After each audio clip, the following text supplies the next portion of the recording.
What's going on, everyone? I don't know if you're in here, but I just found out that Elon Musk is giving an interview. So I decided to go live and see what's being said here.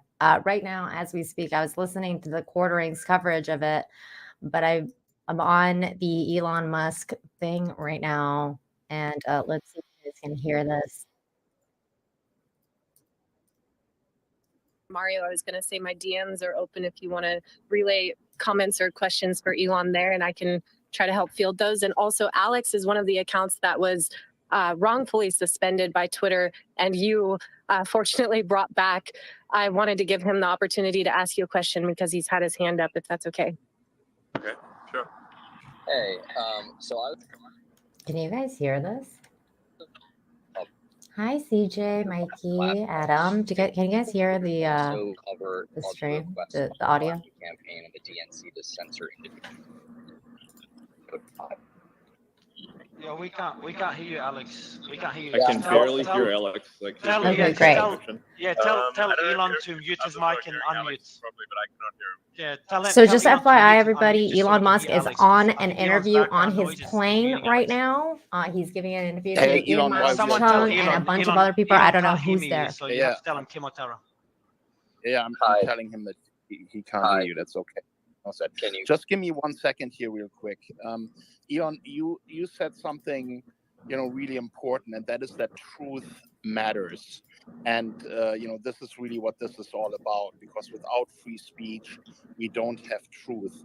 And I would like to ask you, what is your opinion about Julian Assange and Edward Snowden? Shouldn't those question. guys be center stage when it comes to free speech and truth? Shouldn't the U.S. government leave Julian Assange alone and let him be a journalist? I don't know enough about the Assange situation Too bad. to give an accurate answer. There are things where that where national security stuff is involved, that I think do need to be kept secret, because there's like nuclear secrets, and there are the things where bad actors, if they had access to that information, could do bad things. So yeah, but when a journalist exposes war crimes, right? When a government just goes and invades a country and kills people, against international law, when exposures like this are being made, isn't that important so people see the reality of wars and understand how some of that stuff is really bad? Yeah, I generally think that people should, like I said, that people should be able to know what's going on in order to make sensible decisions.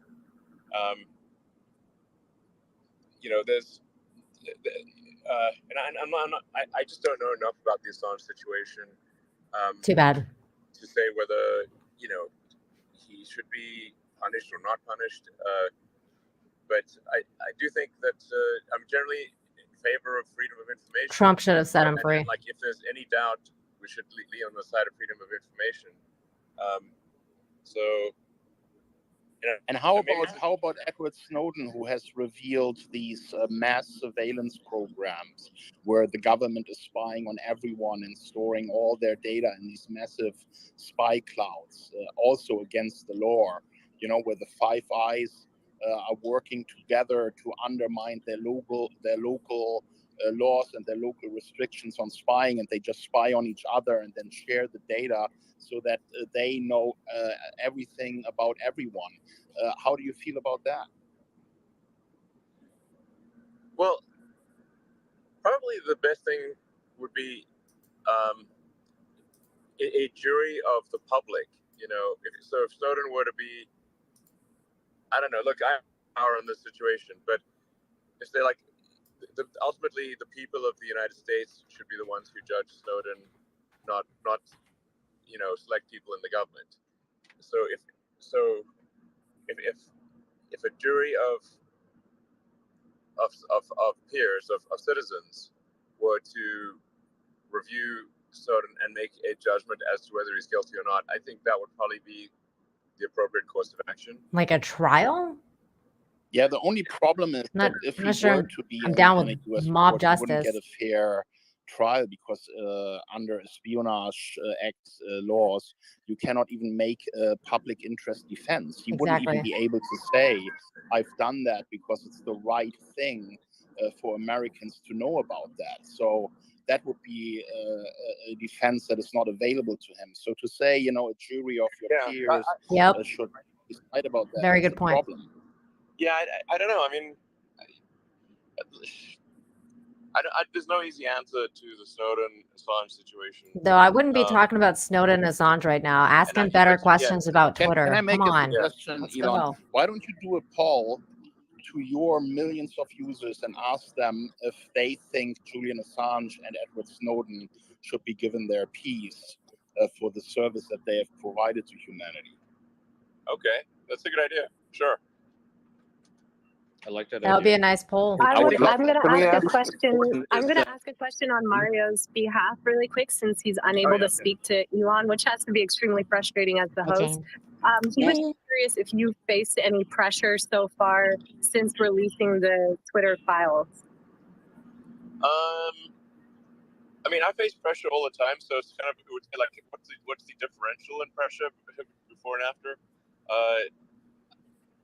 Because but I'm not, I haven't seen it yet. I don't know. Maybe there's pressure, but I might just not be feeling it because this every day is a high pressure situation. But I don't know. Well, like I said, we're just gonna Take care, Mikey. you know, put all the information out there, try to get a clean slate, and then work iteratively in the future to provide the most truthful, accurate, and timely information to the people. That will be the goal of Twitter. And we won't be perfect in that regard, but I think we will be iteratively better. And if that turns out, if we're successful in doing so, then I think Twitter will compete more effectively than any other source of information, and then more and more people will use Twitter, and that competitive pressure will force other social media companies and other media companies to also be more truthful, because otherwise they will simply lose their readership, and that I think is an extremely powerful and good vision of the future. So Can you say a subjective, little bit though. perhaps Yeah. about what Twitter is expected to maintain as an API? I think focus on to legality. The Department of Homeland Security in general, A lot of the C FBI, in there and still. CISA in particular. Is there an expected way in which the government can jack in to social media that's expected on behalf of each of the big media platforms? And is that sort of different? I don't know how to say this exactly, but the issue of left versus right is complicated by the fact that Trump is a non-player to the game, just the way Bernie might have been considered a non-player to the game. And so the secondary question is, how much of this isn't about left Well, they're versus not right, but establishment. about targeting anyone who isn't a party to all of the tacit agreements inside DC? Uh-oh. They lost him again, maybe. He's on a plane. Oh, there he is. He's like, Can you still hear us, Elon? I mean, how do you answer? Yeah, it's like, let's I don't know. I don't know how I would answer that. I'd be like, can we move on to the next question? Elon, you still there? He doesn't control regulation, so I mean, Oh, he's disconnected. It says disconnected for me at least. I'll invite him. I'll invite him again. Oh, Okay. yeah, oh, he's back. He's back. Hey, Oh, there he is. Mario, You back? such a pity that he couldn't hear you, man. That is just Yeah, crazy. no, it's fine, man. It's fine. I mean, You it know wasn't me, the best I'm question, happy but guys. listening. I'm happy listening. Can you guys hear me at least? maybe the Yeah, government we did can it. hear you. Yeah, Sick, loud sick. and clear. Dara, thanks for asking the question. I was really curious about it. But it says for me he's still a speaker. Can anyone see him as a speaker?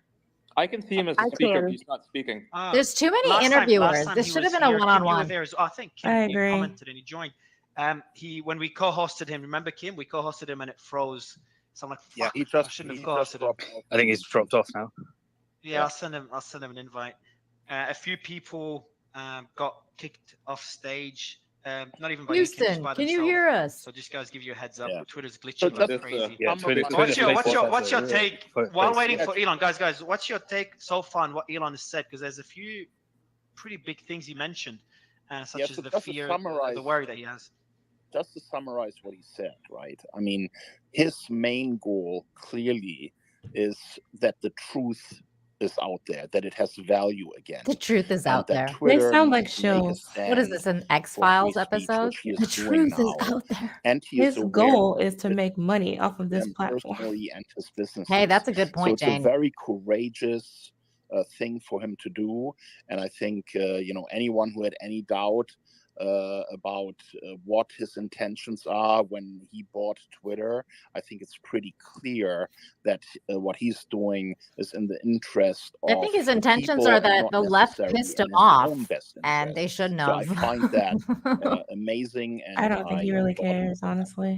I do. Yeah, and I think he got pissed off. waiting for Elon to join again, I've DM'd him another invite. What do you guys think of his when they, I'm not sure if he's saying when they stopped him from doing his security fear company, like for not Starlink, the other one, the flight. I mean, I don't think they stopped him anyone's from gonna that. come at him right when now, they did, but like, it would be too they've done a obvious lot of stuff why to him. they'll be going They after stopped him him from because different things. he does have Ship security. his So plane stuff? I personally, thought they're I'm not investing concerned, in that. although No, at the same like they time, stopped him from like doing it in California. He does moved have to security for a reason, Texas. right? He is the It was like world's this man, whole so, thing, like for his there's that. SpaceX But stuff. I'm not really. I don't think it's going to be They've different than pissed him any off other a day. lot. There's The nothing that left he's has not made revealing Elon very now happy. that is, that damaging to any specific person, right? It's like he's more or less just giving people the platform for free speech, and the people who are most affected by this are journalists. And then they started who, lying about him, what like straight do they up, have to in lose? the Well, their media, reputations for and one, he's but just they've like, already what the thrown fuck? it away. So I don't think it's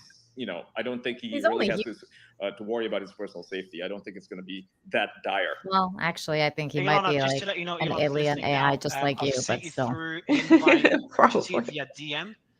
So I sent you through the invite to come back on What's going on, everybody? Smash the like. Hopefully it works. Might Share take the a bit stream. of time. Space is Hopefully glitching, he'll but come back. It is. For everyone else, Mario. Yeah, go ahead. Mario, there's some backfeed coming from you. I'm not sure if you have your audio playing in the background, but I can hear you twice. I don't know if anyone else is having that issue. I'm not. Oh, I can hear him twice. Oh shit. Okay, I'll try to fix it. By the way, everyone, I'm just gonna tweet the next space link now to set your reminders for the next space. I'll fix my audio. Kim, the I mic is would yours. say, like, TNN says timing seems to be a problem for conservatives and libertarians. I think it's more libertarians and independents. Joins us from his private chat, to be. Because if you're talking about the politicians, they've literally Elon, it's so cool. gotten together to try to come up with some way to get part of it, control back over social media. He's back, guys. Just FYI, he's back. Elon, he's back. Let me see if he can hear me this time. Elon, can you hear me or still no? God, everybody shut up except Elon. Yeah, we can hear you. Yeah, I'm glad you can hear me. I'm glad you can hear me again. Elon, can you hear I think Kim, you were asking a question. I was just saying how cool it is that you talk to us from your private chat. We really appreciate it. That's it's like spicy. a typical Elon moment, and we're just all in awe about you. Taking these risks to your We're in business, awe. to yourself, to fight for free speech. So I said God, get off your knees, you guys. Jesus Christ. Twitter, This is supposed to be an interview. Ask him tough questions. Right. And I think it's very courageous of you. Okay, he's courageous. Most welcome. Oh my I God. like to say that the proof will be in the pudding over time. There will be many mistakes made, but iteratively, I think that the net vector should be towards truth. Agreed. If sort of new Twitter is successful in that, then the results will be that people will turn to Twitter to understand what is true, what is real, what narratives matter, and what narratives matter? Narratives matter. That's a good one. That's interesting. Readership and attention, and will put a lot of competitive Interesting pressure language on mainstream media and on other social media companies to also be more truthful. That's something Reverse Flash would say. Otherwise, they will simply keep losing people. I think he's just saying whatever. that's where the competition He's can be probably a very, high as very fuck right good now. thing. Let's face it. So He's on a but it's not fucking gonna be plane, perfect. private There may plane. be decisions that He's probably people drunk disagree as with, fuck, high but as on fuck. balance, the overall decisions are ones that Yeah. Let's give that interview people now, do guys. agree with, Sorry, and I'll shut they up. will gravitate towards Twitter, and Twitter will actually be successful and will gain share from other social media, and it will cause those other sources. When are we going to Mars? That's all. Of course, that's what you want to know about. What's the progress on that space? What's travel? your just a quick question, Elon? What's the biggest risk, in your opinion, from the steps you've taken in terms of releasing the files? Do you see any risks for Twitter? I mean, I guess there'll What probably be risk? some. What risk? Yeah, I wouldn't be surprised if some lawsuits or something. What is this question? I don't know. Yeah, I would expect there to be some legal risk. There's no legal risk. Why don't you ask about the that's Republican a- side? that's a- What are you going to that's release a about the concern, Republicans? Let's just, go. Clearing the air and They don't Why want to don't you ask want him to? anything hard. Why don't you want to let Alex that Jones people back know on the platform if you're then, if you're about free speech? Exactly. know what really happened. And the metrics, the Twitter metrics show that it seems like it's the right decision by far, not only ethically, but from a business perspective as well. That you keep hitting new records. Yeah, exactly. So what new like I records? said, it's the point of, as as it becomes clear and that Twitter is the place to actually figure out what's going on and get the unfiltered narrative, the unfiltered truth. It's still filtered. So also for the people I of Twitter to mean, be able to suggest narratives, it's not. and steer the, It should be about pushing a narrative. emphasize It's narratives themselves, random people and have things not in the world talking. like it is with the so-called That's mainstream media, all where it should ever be. The narrative is controlled by a handful of editors in chiefs. If basically the Wall Street Journal, New York Times, and Washington Post, and maybe a few others decide what the narrative is, and so even if what they say is completely truthful, the people don't really get a choice in what topics are covered. So whereas on Twitter they do, like it could be something really important going on in the world, and then so people get to be in their own echo chamber. Big news organizations. What about when Twitter artificially trends stuff? But on Twitter, yeah, people exactly. decide what narratives are important and what. Is he going to get rid of that? That's the question. Yeah. Yes. Is he going to get rid of the algorithm that gives us what we want to hear? Can I mention something really quick? Can I just mention something really quick that the Shut I up, can hear bitch. you. Okay, is that you? I just want to ask a quick question. I Oh want to sorry, know John. what Twitter is doing, They or what drones you're rap. doing, what you're planning to allow Shut up, woman. People to have more ability to publish Back in the bus. their Look at own men stories talking. on Twitter, because right now we just have tweets, right? Like a sandwich. Like, what are your plans for, say, video publication or article publication? Things to incentivize, creators and journalists, independent journalists, to be able to have their voices heard for more than just tweets. Yeah, absolutely. I mean, he shouldn't do that. That shouldn't be his role. He's just a CEO, you guys. One needs to be able to obviously post long-form written content on Twitter. One needs to be able to post long videos and long audio on Twitter natively. But do we want that? And there obviously needs to be a means of monetizing that, so that I want that. Can make a living. Yes. Those are. I feel like I'm saying that the sky is blue and the grass is green. That's pretty obvious stuff. I like competition for YouTube. That's great. And but in order to implement those things, another platform to monetize Twitter is needs fine. to have a strong software engineering organization that is focused on I don't use one. shipping. But I think that's going to make some things worse. And really was quite a mess before, but it will have a strong engineering team and be able to implement those basic features. So that even if there are lots of limitations, let's say on example, then they can post it on Twitter, and then Twitter can be an effective competitor to YouTube. And then, like I said, what happens when there is competition for the truth, and everyone competition's good, and one company steps out of line, then and actually really disallowed truth to flourish, it's going to put a lot of competitive pressure on other organizations to do the same thing.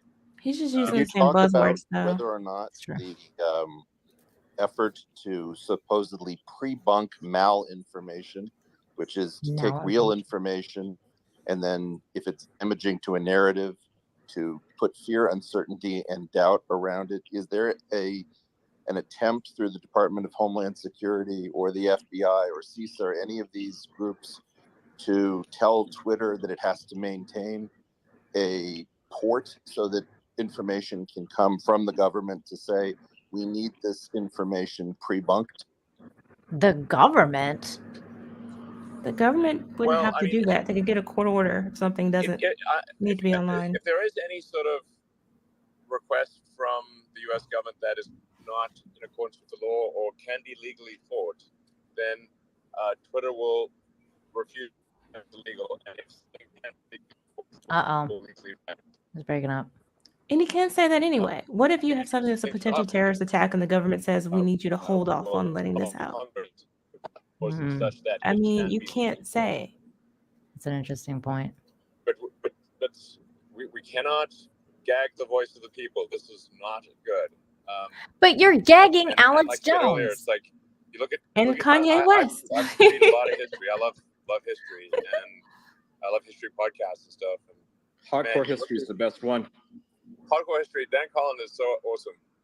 He's so high right now. I like history, man. Yeah, but it's like you look through history, man, and it's like he said it. We have this precious.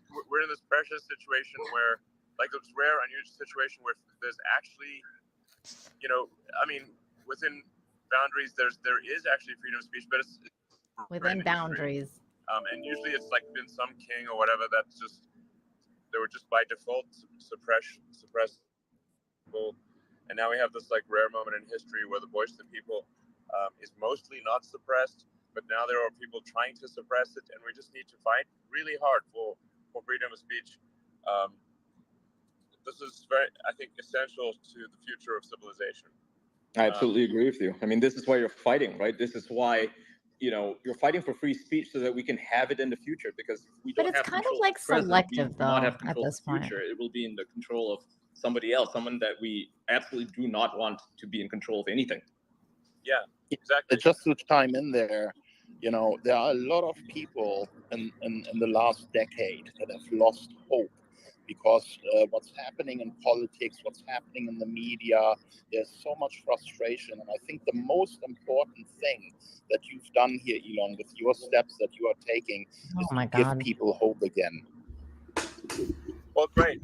Give people hope again. I'm really glad to hear that. And like I said, I'll do my best here. This is an infinite hope. Come on now. It's not Santa Claus. It won't be perfect, but I'll also then do my best to correct those mistakes and to be I love Santa. the least dumb possible. But like as I say, Vox Populi, Vox Dei, man. It's like, I mean. Yeah, man. It's a very white pilling moment to have you fight this fight. God, I mean, a lot of us have ask been better fighting questions. this culture war for free speech, basically, and I think a lot of people have lost hope because they didn't see anyone ask something about it, right? It's COVID, like anything. Care, but they just don't know what to do. What about all the doctors that were banned off Twitter? Just to echo what he said. Thank you for fighting this fight. I mean, this is very, very important. It's not just you. Not fighting a fight. Absolutely, I totally agree. Oh my God, this is so dumb. Yeah, I mean, I'm kind of like sort of, worried about the future of civilization.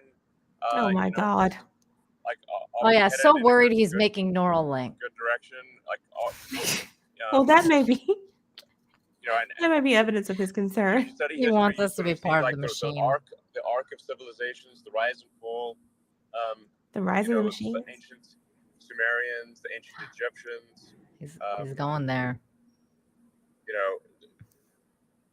In India and China, there've been many sort of rises and falls of civilizations within India and China, and just in China. It's just like people sometimes take for granted that because they've been in an upcycle, that things just get better in the future, and they don't just automatically get better. They actually, civilizations tend to have an arc, and we want to make sure that we do not find ourselves on the downslope of that arc. You know, good times make weak It would have men. been really right? nice if he was not being right interviewed by a bunch of yes men. men. Yeah. Right? Like that's where we are in this arc, and it sucks. That's the thing, that these people So, need to take a chance and talk to people who disagree with them. Cycle. Yeah. We need to fight the cycle. Or at least they're like exactly. kind of center, you know. I don't know. Yeah. Not to sort of get like too Ooh, won't kiss their philosophical butter about in 5 things here, minutes. but Yeah. there is like sort of a, you know, I've had these discussions with like a lot of people, and Yeah, that's what everybody says, Skull Leader. What's the meaning of That's life? what everybody like, what says. Should we do? Like what? Hey, I'm for why it. do anything? Oh, I know, Jane. I know. You know, some people that answer is religious, but then if you're not Rohan, they don't very know. religious, then what is the answer? And actually, my theory on that is that I sort of believe in Douglas Adams' philosophy that, you know, the universe is the answer, and we should strive through greater understanding to expand the scope and scale of consciousness, to better understand He's what high. questions to ask about He's the so answer high. that is the universe. The universe is the answer. You know, it's basically a We're religion out of there, curiosity. man. Like let's you know, grow into the future, expand in the future, expand consciousness, expand our Expand understanding, consciousness. and Become one with the machine. Yep. Figure out what the heck's going on, and it's the number 42, right? The number 42 as well. And also, you know, don't panic and make sure you grab a towel. Elon, thanks for without giving away too much. Really quick, Elon, is there any way to get a sneak peek of what we can expect with the next Twitter files drop?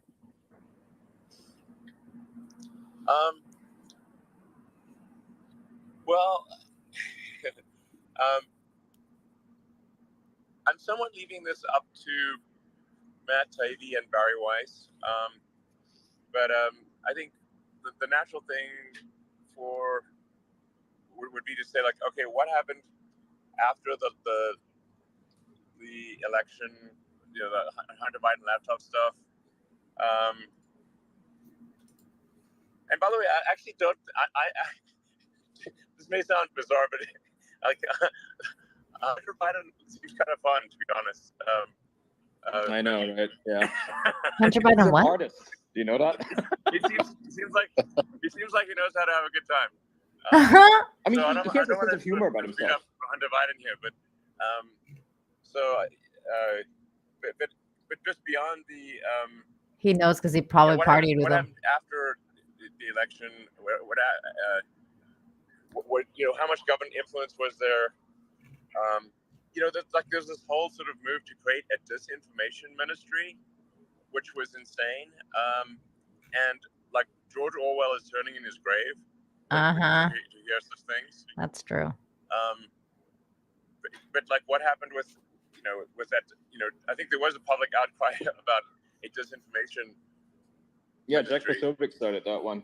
He basically stopped it in its tracks because before that, nobody knew that this was even a thing, right? And he exposed it, and suddenly everybody was talking about it, and they had to shut it down because it was very Orwellian. It was like they used 1984 as a instruction manual. They did. Exactly, totally. Blueprint. Exactly. 1984 is George Orwell's 1984 is supposed to be a warning, not an instruction manual. Yep. God, come on. And that's what they seem to be doing. They take every single, you know, dystopian fiction, whether it's CSX, I love that game, and they're like, yeah, this world looks awesome. Let's oppress the hell out of people. It's like, no, let's not do that. Exactly. Right back, totally. Hey, Elon, speaking of progress, you've accomplished so much. You started the first successful American car company in 100 years. You brought payments to the internet. There's a lot of aspiring entrepreneurs and small business owners that look at what you do and sort of try to, you know, follow that example and see how can they create some of that progress too.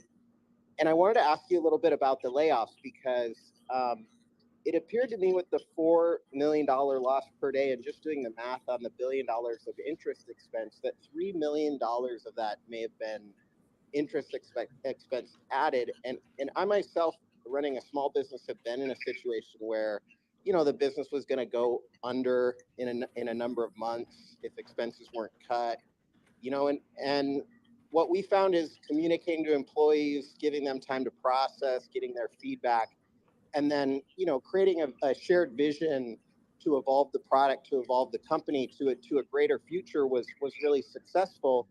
And it appears here that the typical like leverage buyout KKR approach was basically applied from a financial standpoint. You know, for a small business owner, like, you know, is that approach wrong? Like, did you think about taking that approach? This guy ask? Oh you know, was that ever under consideration? Shouldn't he have just fired all those people? You know, I apologize. Like the audio is not perfect, so I'm not fully hearing the questions. But you know, with respect to Twitter, you know, the company basically tripled headcount in about 2 years, a little over 2 years, but revenue is flat to declining. So that there's just no way that is going to be a healthy situation. So the first order of business with Twitter was like, okay, we got to make sure Twitter doesn't die, that doesn't go bankrupt. They should have asked him about this EU thing. There is quite a lot of debt on this deal, $12.5 billion in debt. Yeah, but and the Fed is. He's not going to let people say whatever they want. He's not going to do it increases, because he needs the ad revenue. I think these will go down as some of the most foolish Fed decisions ever. But anyway, so the debt's got to be serviced. He doesn't need the money. But you know, KKR's been loading up businesses like that for years. How's this different? Rumble told France to fuck off. Elon could have told private equity them to fuck off too. That, you know, do anything from a hostile takeover, you know, or any sort of takeover where they could have, but I think he'd still put limits on it.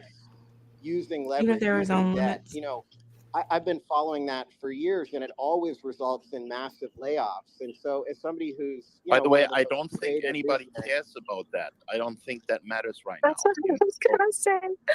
And I was going to say, as long as they keep moving the bar and changing the definition of a recession, we are where we are, right? Let's get back on topic here. You know, I mean, we have Elon. We don't need to talk about, you know, his investments and things like that. This is a terrible interview. Elon, we should send a shout out to the Twitter Spaces team because you're about to break the all-time record with the space. No shit, because it's like the only interview that's ever mattered on Space. Yes, we are, and it's holding. Talking about spaces, you know, what's the strategy moving forward? Oh my god, nobody cares about Twitter. They're not prepared before what they're gonna ask. And there's actually some amazing people who actually left Twitter in recent years, and I hope they come back because I think there's a potential to just build some amazing things here. So, you know, I want to be exactly complimentary of some of the great work that is being done on Twitter.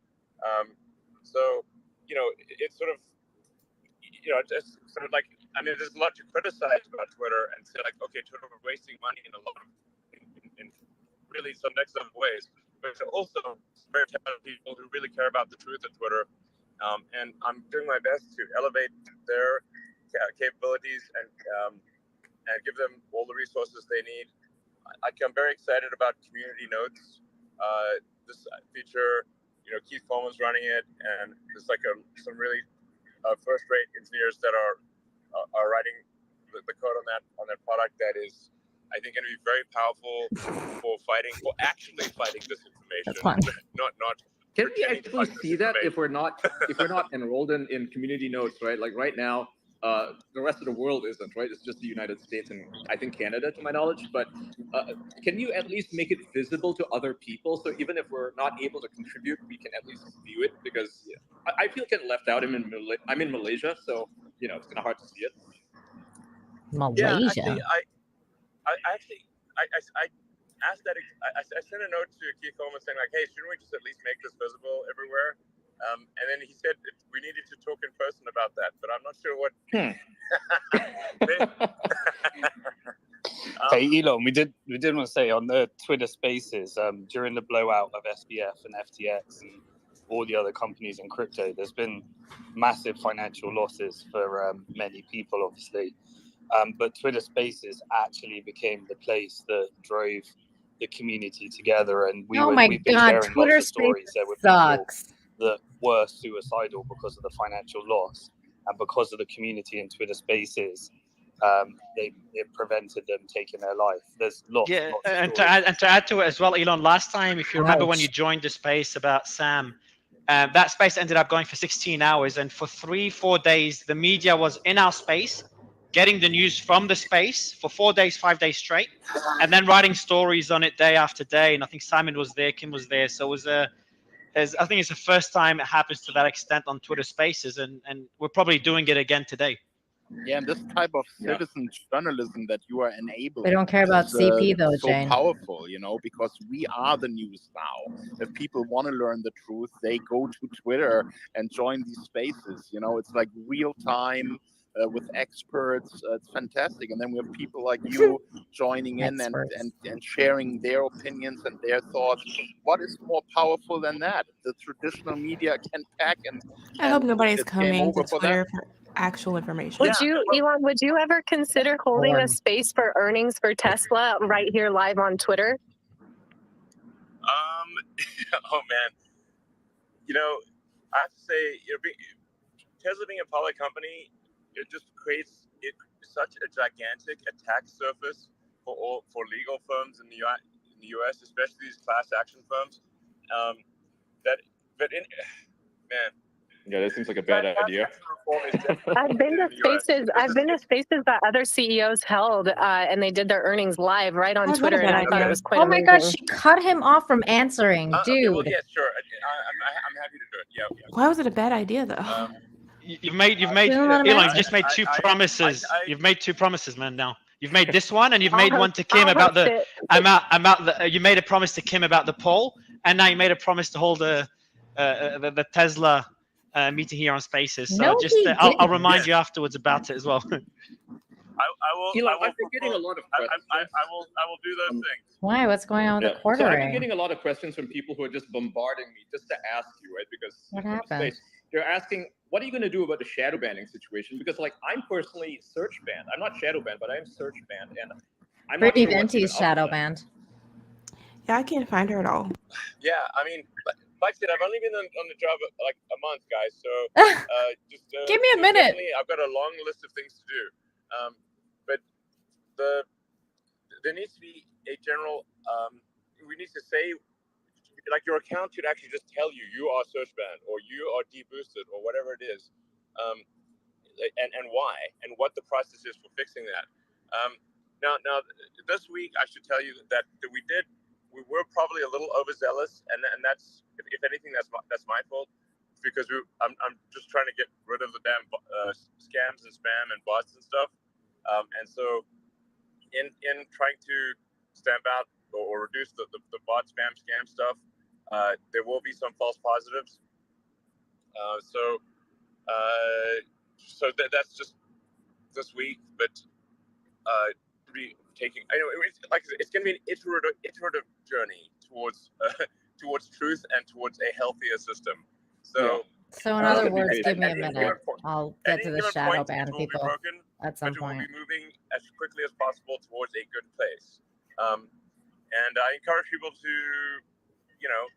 complain about it and whatnot. But it's just low watermark for 10. Are your nails so important? Actually, they are. Nail care is very important. Look at this. Pretty fast, so pretty. On the net, the vector sum of those decisions. Thanks for the $10, low watermark. Good to see you, man. Merry Christmas. Wait, can you guys hear me filing? Is that why you're saying this? Oh my god! Kim, check my DMs. Kim, check my DMs. Kim, check my DMs because I'm having glitches, so I might need your help with a few things. Elon, you're back. Elon. Yep. Yeah. You're back. Another question. I think you made a reference once to WeChat. I think that was a while ago, and I don't recall it correctly. Does what Jay that was reference talking still about. stand This is today? what we Is need that a potential asked. vision for Twitter? These are the type of questions we need asked, and they're just I was just sucking using his WeChat as dick. an example. It's not like we would copy WeChat exactly, but it's just WeChat has a lot of functionality that Twitter should have. Like it's kind of a no-brainer for 200 watt Twitter to have studios are payments, fine. both fiat currency and crypto, and to make that easy and simple for people to use. As talked about earlier, adding the ability to post long-form written content and video content, and to be able to monetize that easily. Nice to have a playlist, like YouTube does. Yeah. But Ooh, that laugh gave something away. Like he's working on it. In the first month, and also will be the case in December, is just making sure that Twitter is operating efficiently as a company. That it is not wasting money, because it faces challenges on the revenue front, from with an overdependence on advertising that is not targeted, like brand advertising, and in a market where advertising revenue in general is dropping, and then also when you start questioning the status quo, then various pressure groups start pressuring advertisers to not advertise with you. So that's another challenge on the revenue front. And then you got the debt, and the debt now has a very high interest rate. So it's like these are a lot of challenges simultaneously that I think will How do you give people free speech and keep advertisers from So the first dropping order of you? business is just get Twitter healthy. Make sure its expenditures are reasonable.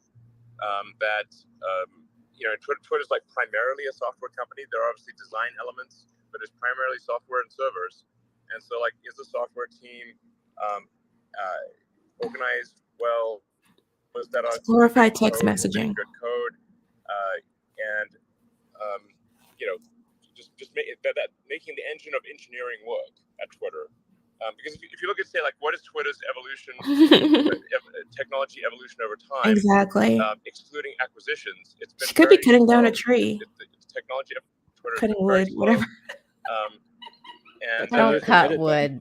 Yeah, exactly. The edit button. Look, I mean, if it takes a year to do an edit button and the edit button still doesn't work properly, then you can have a million good ideas, but this is why this is a better stream than the quartering, guys, because you get to see me file my nails. For you, my friend. What's the quartering doing? Hey, I want to test my mic. Can you guys hear me? What the? Another person showed up? Maybe can you hear me? Alex, we can. Of course, we can hear you. Yeah, go ahead. Let Alex.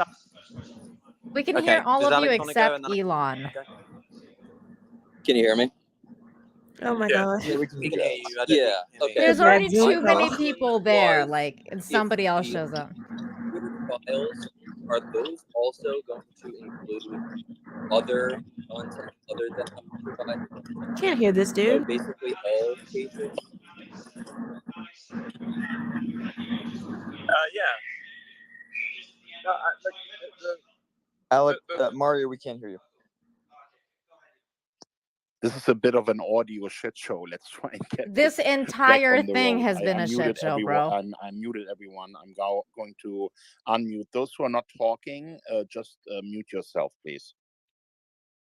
I would like to ask Elon a quick question. Okay, trying this again. Wow. I think Alex just did, and he was ready to respond. He just now would have to unmute himself to respond to Alex.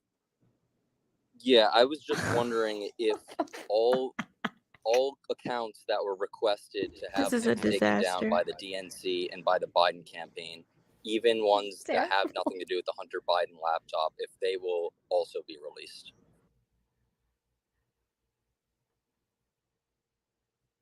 Elon, you're and he's not there. Yeah, you got to unmute. Yep, he's got to unmute. That's all right. Spaces is such a shit platform. Intent is to release all the files. So it's not like anything that's hidden or anything. What happened? I think he got cut off again. I can't hear anybody.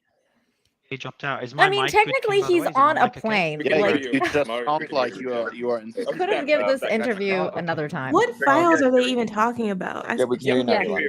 The Twitter you cut files. out. Yeah, you cut out for a second. Yeah, You were answering Alex. I mean, I think this is, this is like whatever Stasi files or, Truth and Reconciliation. Like Nelson Mandela would say, it's if you want reconciliation, there must be truth. So that's the intent here. Intent here is to just make it clear what was happening and provide transparency about the past, and in doing so, to build trust about the future. Awesome. So do you Some think of his that answers Twitter are could like also really like milquetoast. have Of course. automatic, So he is going to you know, release whatever this is he's talking about? anyone That's what was, he's saying. say if their account was requested content taken down, do you think there could be something like that implemented? Yeah, Well, like the yeah. VPN I sites think actually that's offer that. fair. I will say Twitter never should have intervened. I think he's protecting his buddy. Like if a government has a takedown request or something like that. Yeah. For If a government example, says, "Hey, we want you to send," I think, like for even example, with Germany would James let you know, Woods. right? So why doesn't America? Yeah. Or with James Woods, for example, how Because his it wasn't content formally the was government. It was requested, just his content be politicians, removed. probably, or their Say if that staffers. happened from the Biden campaign. James Wood says he's gonna start a class action lawsuit. I think both. Well, he can, but I mean, he could also get hit with a defamation suit, I guess, if he posted something that was untrue. Sunshine is a great disinfectant, and so See, that's the thing. If Twitter should stand back, let people post what they want, and if it's false, that's what the courts are for. takedowns that are embarrassing, then they'll be less likely to request those content takedowns. At the end of the day, Twitter doesn't have a choice but to abide by the laws of the U.S. and whatever countries it's operating in. Otherwise, you get arrested. But we shouldn't do more than that.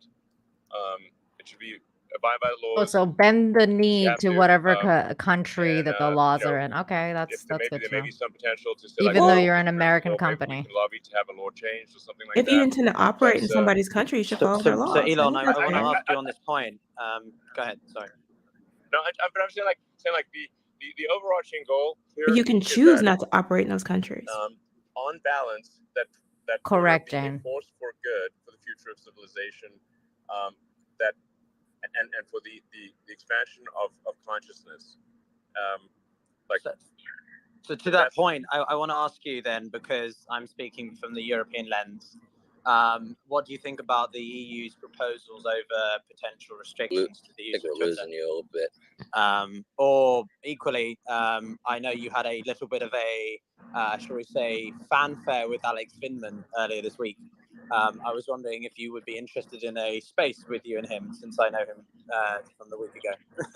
We had a chat. I invite you to, to a debate.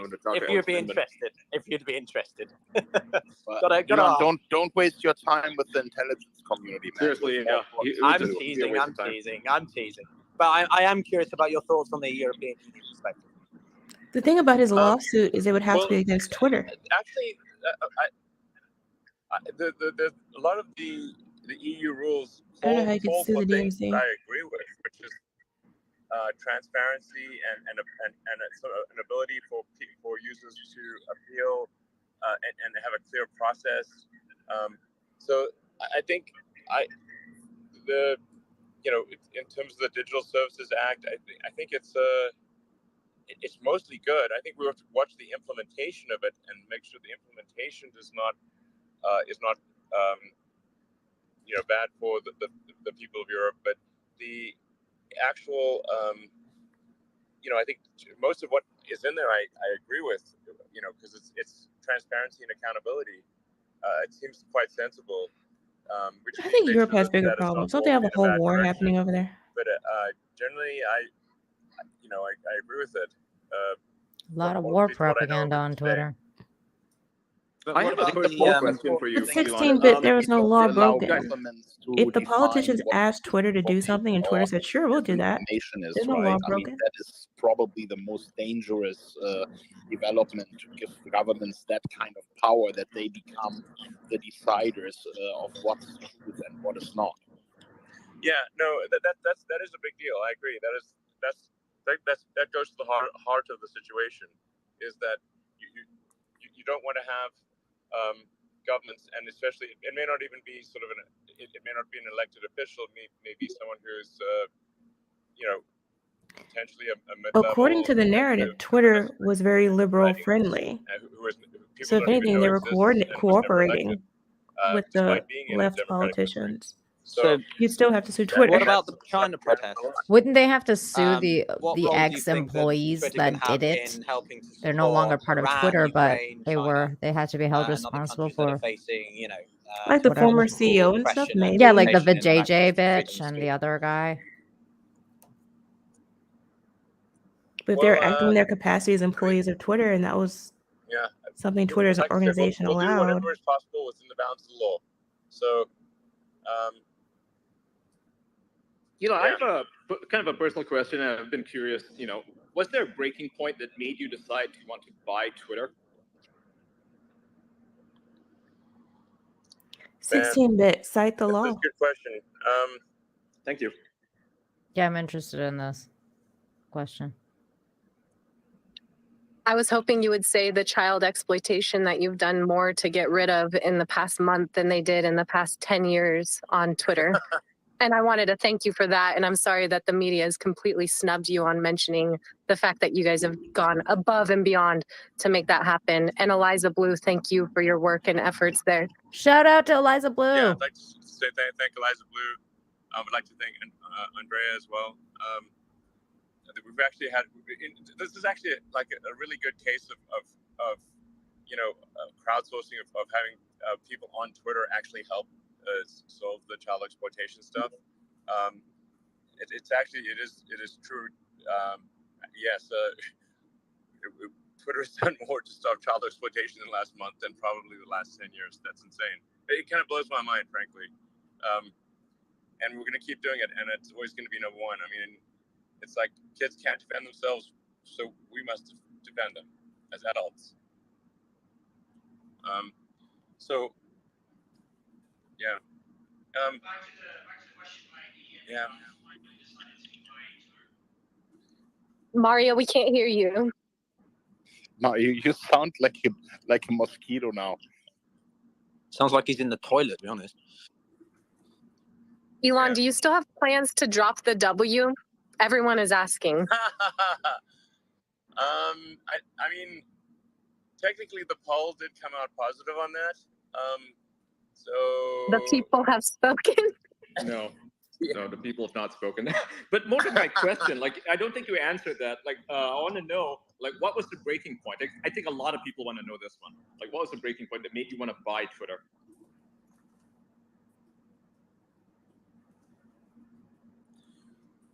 Well, first of all, I suppose if Twitter had been, if I'd been able to buy Twitter sooner, then I might have actually done that.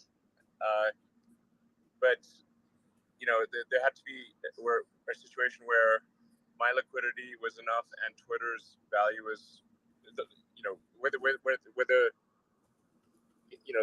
essentially a closing price. Would I actually have my that wasn't the case until recently. But I guess it just felt like it really had been building for some time. So I wouldn't say there was it wasn't like a step change suddenly. This is a one thing. It's not like, oh, the Babylon B got banned, that's why I bought Twitter. That would be crazy. It's more that there just seemed to be this more and more groupthink amongst the media, more and more sort of towing the line amongst digital social media companies, and basically we're traveling. I don't think they're another part of the government, Merlin. I think that Twitter had very liberal leanings, and they were clearly supportive of certain politicians and certain sides of political arguments. And they chose to support them, which they could do. Well, maybe that at some point everything will just get cut off, and unless you're in agreement with whatever the groupthink is, then Why? you're just going to be ostracized, or your voice will be shut off. So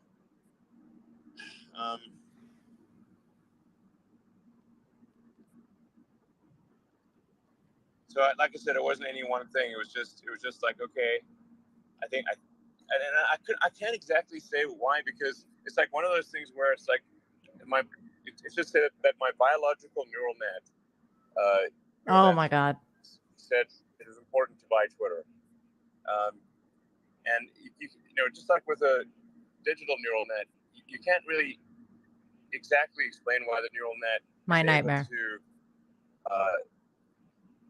understand an image or text, but just say that the collective result of the neural net says that this is an important action, or this is the right action, and my biological neural nets concluded that it was important to. He wants to turn us into robots. If Twitter was not bought and steered in a good direction, that it would be a danger for the future of civilization, and so that's why I bought it. Stop it, Elon. That's brilliant. Elon, you mentioned the biological neural net and the digital neural net. When is Neuralink going to be ready to copy our consciousness into a computer? Please, can I sign up? Where can I sign up for it? Because I would love to have my brain augmented. It's like wow, cyberpunk. You're insane. Yeah, exactly. It's going full cyberpunk at this point. Deus Ex. Elon, I want to pose the other side to that. These are all literally the I'm worst sure you're familiar with sci-fi Doctor Who, examples. right? And the Cybermen, and this idea of a centralized system by which you can influence people's thoughts. Is that not a consideration that you have on your radar, if you get what I'm coming from? Well, I mean, frankly, on the Neuralink front, if I look at the pace at which artificial intelligence is improving versus the pace at which Neuralink is progressing, artificial intelligence is moving much faster than Neuralink is moving, because as soon as anything gets done with humans, it gets very slow because of the danger to humans. So the danger to humans, so stop doing it. It's really just focused on restoring movement to people that have a broken neck or spine, and restoring vision. So it's restoring movement and vision. It's not, uploading memories or controlling thoughts or anything like that. It's pretty basic stuff. It's like at the early days of computers.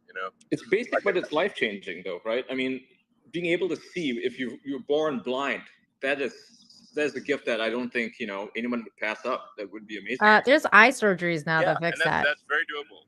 You don't need Neuralink. What I'm saying about Neuralink is that you'll be able to see anything that Neuralink's doing. Like medical science has improved. Very far off, because you've got to go through the whole FDA device approval process. That takes ages. You've got to evaluate the safety in humans, and that takes a long time. So it basically is very slow compared to the development of digital superintelligence, which is very fast. Now, I do think for a long time that we ought to be more cautious in the development of digital superintelligence, because this represents a danger to the public. And just as we have other regulatory agencies that oversee dangers to the public, like the FDA or the FAA, or any one of a number of FCC, there's you can't just have companies just going hog wild on developing digital superintelligence with no oversight. Do you potentially see this happening in a country where there are no oversights? Where the governments allow the scientists to go hog wild, as you said? Well,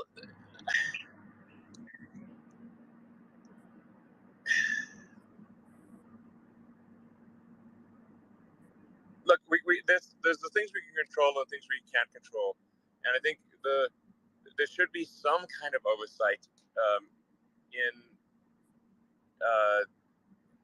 North America and Europe, which is where a lot of the AI innovation is happening.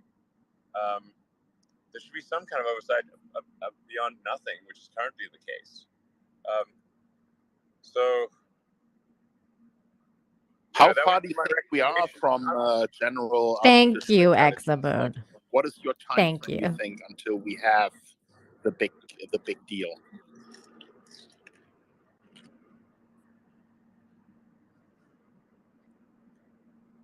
I mean, I think it's happening very fast. You have to say, like, AGI is defined by where digital superintelligence is smarter than the smartest human. What is your definition of AGI? Yeah, exactly. I mean, once AI is able to basically program itself, Not yet. And understands how to advance itself, that would be the level where we need to start to worry, right?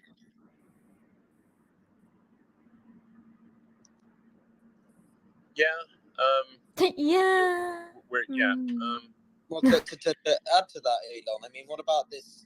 Last year after the pandemic, This dude hasn't even fucking read a sci-fi book in his life. The concern about the replacement of traditional labor jobs with, AI and machine technology. I think it was you. I saw the video and the capacity for it to control things with its mind. Is there not a concern about the potential impact it has on, very menial jobs and the, those people who don't have necessarily the skills or ability to retrain that quickly? Just, how can we plan in advance to minimize the consequences of that?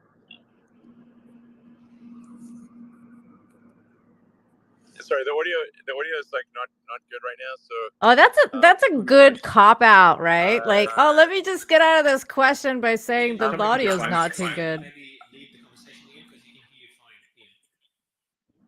Hey, yeah, we can't hear you, Mario. Maybe we can have another space sometime in the future to talk about AI, because I think that's one of the big topics, where a lot of people don't really realize how big. Also talk about humans changing sex every day, depending on what they felt like being more on the morning of when they better woke up. rules in order to prevent the worst case scenario of an AGI taking over and basically wiping out like humanity. Look at artists and their jobs. I mean, Midjourney. Section 230 is a problem for a ton of reasons. Book covers. You don't need a book artist anymore. You can just do it with AI. Not to change the subject back to the Twitter files, but Kim, I just want to ask Elon a quick question about Section 230. Are you concerned about that now, and what the government could potentially do to Section 230 as a result of the flattening that you're creating at Twitter and all the truth that you're pushing out and the objectivity? Well, I think it is, and I did say this on Twitter publicly. It is good that we actually that the House will be Republican. They aren't publishers and never needed that protection in the first place. Not a good idea if in the U.S. if the House, Senate, and executive branch are all of one party, then. But it doesn't mean they won't be sued. Situation. So it's good to have at least one of those branches be the other party, because then they will check the worst excesses of both parties. So I think I think it's good that the House will be Republican, and at least and people interpreted that as like, oh, I must be some huge Republican or something. It's like, no, I'm a huge moderate. Actually, is what I am. It's just like I wish people would rigorously moderate, but like by its nature, being moderate does not lend itself. You don't be. It's like be fanatically moderate, but fanaticism and be a moderation radical centrist. I think some YouTubers like to say, right? Be a radical centrist. Yeah, exactly, radical centrist. So it's just like you want to have the government pass laws that are in the best interest of the people, not that are in the interest of a small segment of the people. And so that's why I think if you have a mixture of parties in control, then they will pass only things that sort of are the intersection of sets of what both parties agree on, which is more likely to be in the interest of the people. So I think I guess I feel pretty okay about that Section 230 stuff. Yeah. Elon, can you just quickly, guys? Can you hear me now or no? Yeah, I've got great speakers that just came up because now it's not glitching for me anymore. Oh so I've my just God. welcomed At the end of the Clayton, interview. Patrick, Bet David is on stage as well, and there's more speakers about to come up that all of you would know. Now my space is working. So guys, Nobody wants more people. Okay, thank you so much. If you want to retry the co-host thing too, Mario. I will Ever since he posts for $10 says, Go ahead, how and then long does the Go ahead, Neuralink? Thank you, How Elon. long This is after Clayton from Neuralink does the Redacted. CIA and One of the NSA stories we've end been up covering on making our puppet show masters? over the past Thank couple you of for months this, is the Jefferson Post. Dr. You know Shiva's that's what's lawsuit. going to happen. Immediately. He was Immediately. banned from Twitter running for the Senate from Massachusetts. And one of the things in his lawsuit that was uncovered was the back end government portal to both Facebook and Twitter, the trusted Twitter partnership. And I know on Twitter's So blog true. that trusted Twitter partnership between Twitter and someone with a government email address can reach out to Twitter and basically have accounts banned, taken down. Dude, this guy sounds like he's on a plane portal, too. Is that trusted partnership still available to the government? And given what you've released in the Twitter files, does it make sense for that to still be there? I got to dig into this trusted partnership thing. Obviously that has like some Big Brother vibes.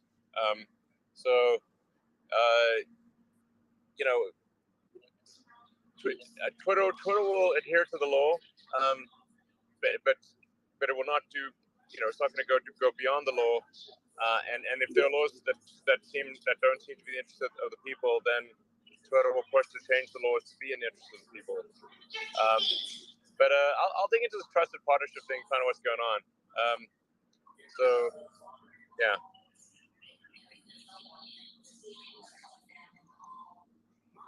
By the way, Clayton, I do watch Redacted, and I love you and your wife. You're doing an amazing job, so keep it going. Eric, Sebastian, did you have a question? Yes, I'm not sure if your mic will I work. do, Elon, and Go ahead, it Eric. may be a follow-up to the prior question. Elon, in the Twitter, the Twitter files, the things that you found, did you find any relationship between Facebook and any other TikTok, whomever, Oh, with that's a good regards question. to what could be Finally considered, the collusion with a certain political parties? Was it, in other words, was there any collusion among other social media groups with Twitter? I've not directly seen that. I'm not saying it doesn't exist, but I've not seen it yet. Bullshit. In fact, in terms of the Twitter files, Matt TV's read way more than I have, like by a ton. So my priority has been just getting Twitter healthy and fixing Twitter engineering so that we can actually, release features at a high rate. We know Facebook was involved. That's been my priority on the Twitter front is we've got to get Twitter to be in a financially healthy place, fix the engine of engineering, so we can add the. What was that?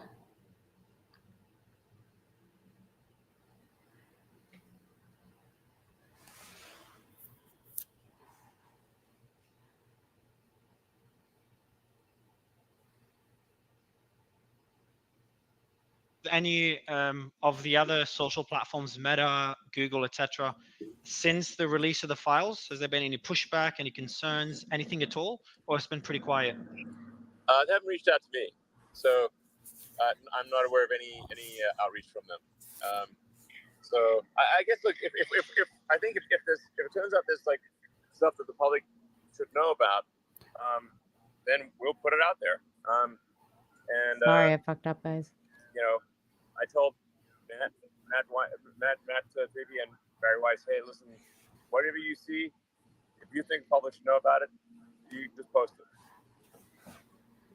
with regards to the dissemination of information, so right now it's just Matt Taibbi and Barry Weiss. Do you have any plans Thanks for the to $2, maybe Torgo. give access to more journalists, like say Ryan Saavedra of Daily Wire, Jack Posobiec? I mean, he's done lots of coverage on this stuff even previously, so I'm sure they'd love to know. Just release it. Yeah, I think. Yeah, just fucking drop the whole thing. Don't give it to certain All out there, reporters. So, like, I think in the beginning, it's good to have some coherence, so it's not just a million stories all at once. Yeah, it makes sense. Yeah, it's a drip feed at first, and then later on it's going to be a flood, right? Because otherwise it's just too many stories, too much all at once, and then people can't really focus on anything. Yeah, makes sense. Yeah, you just get drowned out in the flood of things. But I think Yep. once we think the stories have the critical stories have been told, then I think probably the right move is to just provide a data dump and then people can go through it and see what was missed.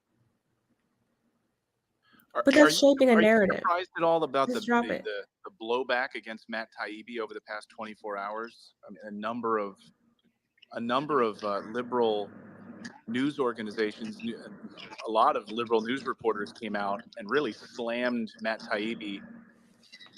Yeah, I bookmarked that.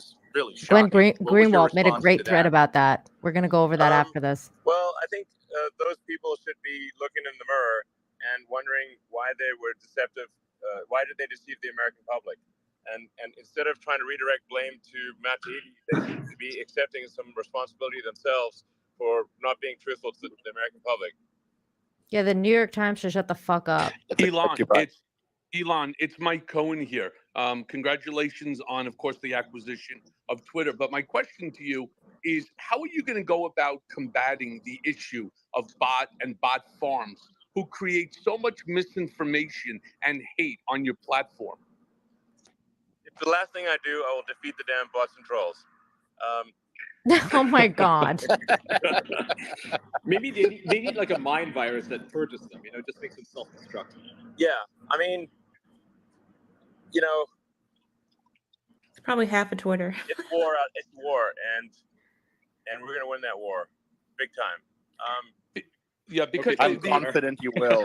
Because the extent of the hatred that these bots cause is astronomical, and it's really terrible. But thank you for your commitment to that. Absolutely. Can I jump in and ask a question here, Michael? Just real quick. I wanted to say something about the bots. I don't know. So there are, of My course, Twitter Spaces commercial sucks. bots, You can't right? even People click on trying it do to spam, see who's. But the more dangerous bots are those that are trying to interfere in discourse and try to manipulate the conversation, and those are I primarily thought the same run thing. by I was like, that guy governments, sounds right? like They're run by EPS. the intelligence community in different countries. They're trying to manipulate the way people are talking, for example, about Ukraine. I think one of the more famous examples here are these so-called NAFO bots that are going out and shooting everyone down. Real people. Yeah, often where they're mixing it, right? So the intelligence community does it in that way. They have real people, then they have bots that are fully automated, and then they even let their intelligence community employees work with Twitter profiles to chime in as well. But all with one goal, which is to manipulate the public discourse towards their goals. And I think you experienced that yourself when you spoke out for peace in Ukraine. You were attacked by these same bots. Yeah, no, absolutely. Like I said, I've been in the job a month. I'm very good at software. I wrote software for 20 years. I was very good back in the day at defeating the scammers.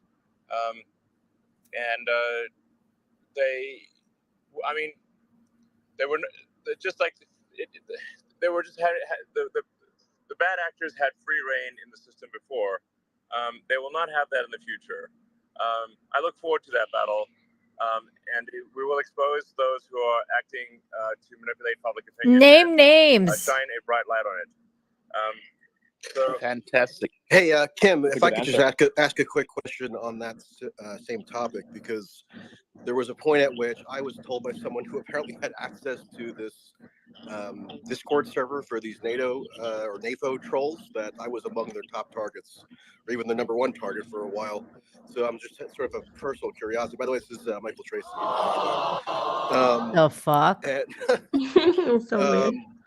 And so, Elon, I'm just curious if you were able to detect or gauge any inauthentic activity on Twitter specifically related to this sort of pro-Ukraine faction, or was there a particular sort of Can we that acknowledge that Ye went off about Nazis and everyone lost their since minds, but nobody cares taken the about help? Ukrainian Nazis? Well, the tools that Twitter currently has to detect large-scale manipulation are quite weak and need to be strengthened considerably. That's why, but in order for them to be strengthened, we must, like I said, build the engine of engineering and to be able to sort of see what's going on in the system. I mean, over and over again, it's been, it's like Twitter doesn't know what's going on in Twitter. That's actually the issue. I guess if we insisted that they get rid of them, they join the Russians. Where is there evidence of large-scale manipulation, and in order to highlight it. And I think even if it's not shut down, if it is simply highlighted and said, wait a second, these accounts are all acting in concert. They're acting in a way that is faster than a human could possibly coordinate. This appears to be a linked, 100,000 bots linked that are all acting in concert, and just say, expose them essentially. But those software tools need to be written, and they have not yet been written. So they will be. I have written those. I like how so like can give 10 them- people like all of a sudden jump in and Elon, try to wouldn't ask a it be question. easier if you were able to use some form of two-part authentication in order to ensure that the individual?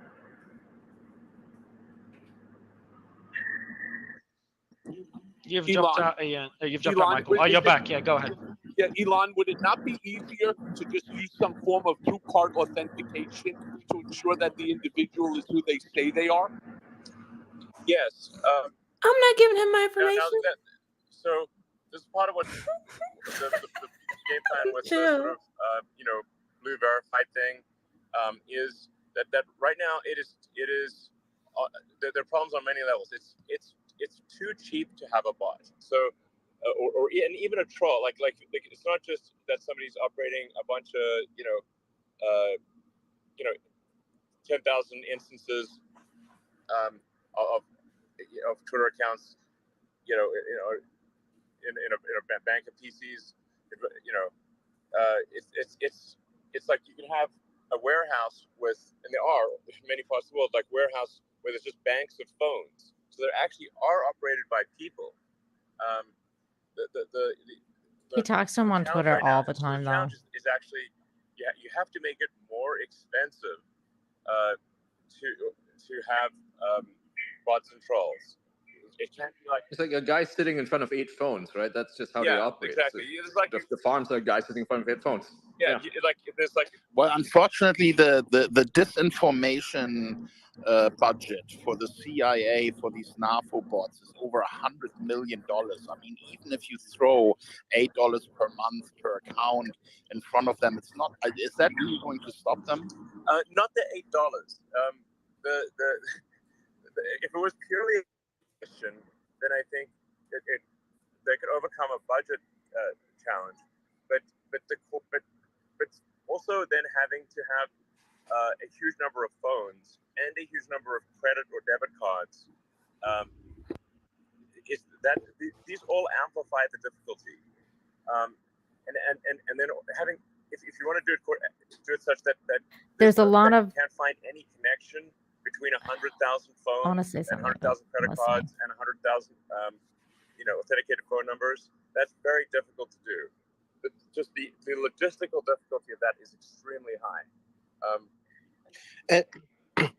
There's a lot of bots, especially like from third world countries. Whenever there's like a civil unrest. There was so many bots about the Iran issue. Number, obviously. But there's another thing that has to be accomplished simultaneously, which is that Twitter cannot be like so heavily dependent on advertisers. So this is an attempt to kill two birds with one stone. Which is build a source of revenue that is not advertiser dependent, so the advertisers do not have too much sway over what happens on Twitter, and also use the payment system as an additional means of identifying and stopping large-scale manipulation of the system. And just to add on to that, when you have a lot of users signing up, their advertisers are going to realize that these are real people, right? They're all verified individuals. Oh my God. That will make them want to advertise on the site. So it's one second. Hello. Win, right? Yeah. Hey Kim, can I ask a quick follow up to my question? Would you mind, Elon? I'm just okay. I have to just stop this for a second because everyone is talking over each other. Elon just made a really important point, which is that he has more freedom Everybody to shut do up. what is good for his users if he is less dependent on advertisers. So there's a large group of people here. I think everyone who appreciates what Elon is doing for us right now in this fight for freedom of speech should support him. And the best way you can support him is to become a subscriber at Twitter. You're using this great service Never all lost the your time. mind. If you want him to have more power and more freedom to achieve these goals, I would for us, have if well, it was A, make that available in $8 a month Mexico, and investment. B, I think it's available really to worth it. Android, but he went with Right, Apple for a lot of first. Did Elon already say when he plans to reinstate the verification, the $8 verification process? Yeah, Elon, you're muted. Elon, you're Just in muted. Yeah, I was case. going to tell you because Kim muted everyone. Sorry, it seems to sometimes mute me, I guess. Yeah, so I think we're probably about I don't a even week like away. Twitter like that. Maybe basically this coming week we should be I able like to it. restart the verification process. Will it be global or is it just the US still? Actually, I'm going to discuss that with the team. So this time for verification, we're taking some additional steps where one has to be phone verified with a known good carrier, a known good phone carrier, and we're also will offer people the opportunity, if they want, to do ID verification, kind of like what Airbnb does, similar thing, and they do that all around the Twitter world. used to do that, like ID verification. And then you'll be able to look at an account and say, this account is payment verified, it is verified, it is ID verified, optionally. And also to establish organizational affiliation. Do you actually have affiliation with this organization? Twitter's going to do ID verification, but you can still vote in the US without an ID. To state which set of users are affiliated with that organization. So, like, are you actually a professor at Stanford, or are you actually, for example, a reporter at the New York Times or whatever, or an employee of a PepsiCo or whatever it is? Twitter's going to have better verification than voter rights. And nuance. They kind of exaggerate that. As opposed to the sort of like It's kind of a photo ID. Not every state requires a photo ID, but they require some form of identification. The past blue verified situation where you could have been an intern at Mashable 10 years ago and now you've got blue verified, and it's kind of crazy. And then they were also just being traded constantly. You could just buy a verified badge, so you can't actually tell if something is blue verified for legacy blue. You can't tell if that is a legitimate situation, a crypto scam, whether they're actually you don't know because there's no granularity. He's doing too much. There's a way to buy them off of Just Google get rid of the right now. bots. Like you can literally Google verified accounts and they sell them for like $200, $500 or something, right? Yes, exactly. Exactly. It's not like blue verified. It's not like you have to go to the in quotes dark web to buy blue verified. You can literally Google search it and it's on page 1 of the Google search results if you want to buy a legacy blue verified. So it's just basically the legacy blue verified is a corrupt garbage file. And so we need to move forward with that hurt something my ears. that gives granularity and detail and nuance about the nature of the verification, and so that you can actually trust what you see. Elon, you said some really admirable things about freedom of speech and your commitment to it and its role in the future of humanity. Oh my You didn't answer the question God. about supporting protesters in China and Iran. Is there freedom of speech for Chinese people important? It's already for the future banned of humanity? in China. Just so you know, like Twitter is inaccessible in China. You need a VPN, so it's kind of a pointless question. So you don't think making it accessible for Chinese or Iranian? It doesn't matter. No, but no, it's not. Yeah, it's not. Yeah, it's not Elon. It's not Elon blocking banned it. in Tommy, China. Tommy, you had a question, Tommy? Oh my God, it's the government of Iran and China Okay, go ahead, locking Tommy. it, you retard. Can you address the question of the freedom of speech? It's Sebastian Gorka here. Because a lot of Do you think it's important for Chinese people to have Amendment freedom of issue, what was speech? dumped by Matt Taibbi. The First Amendment concerns government suppression. So anything that happened before January the 20th isn't First Amendment. No, no, no. Lex Luthor is Jeff Bezos. We've got He's the smoking Reverse gun, Flash. and they don't need to wait for anything else. Could you address that issue, Mr. Musk? Yeah, I mean, well, first of all, actually, there are issues if there's election interference before the government, because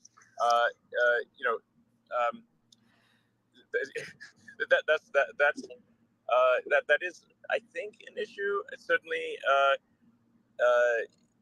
Twitter. It would appear that Twitter falsely claimed that there was not election interference, but.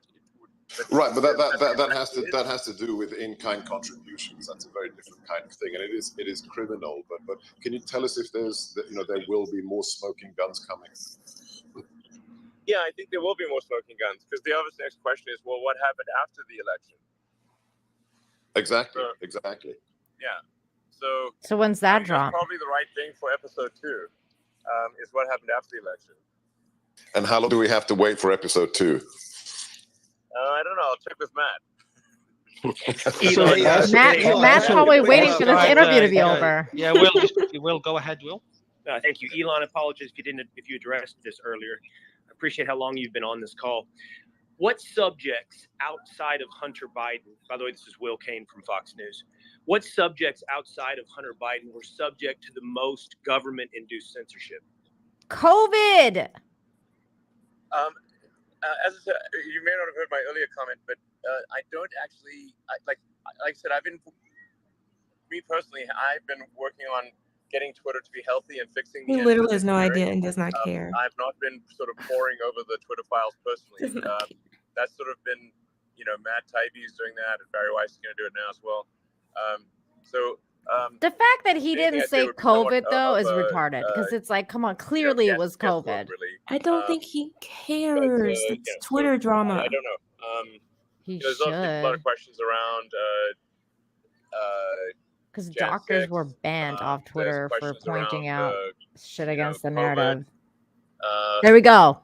There's a lot of questions, but I think the important thing is that we just get. You just said it. Bring daylight to all of these things, and so anything that Twitter has done, and sometimes things, a lot of times Twitter's done things that were just not. It wasn't malicious. It was just foolish. No, the things that are like nuking people for NPCs, right? For posting NPC memes, thousands of people were banned. Yeah, exactly. Fucking doctors were banned. I think Dr. Malone is still banned. With the companies that stopped advertising on Twitter, which I think most of us agree is just not right, has there been any progress since? How's it Have not you been in right? discussions with them? And what are some other strategies to bring in revenue so we depend less on advertisers? You can hear this. This is Eric Bowling again. I'm sure you have any knowledge or you can have any proof. The fuck? That guy just asked a question. There's some He ignored that question. We'll make a sandwich. Lost a ton of followers. I would say from 2015, 2016, all the way through the, towards the end of 2021. I'll give you anecdotally myself. I lost 80,000 or so, and not until this is literal.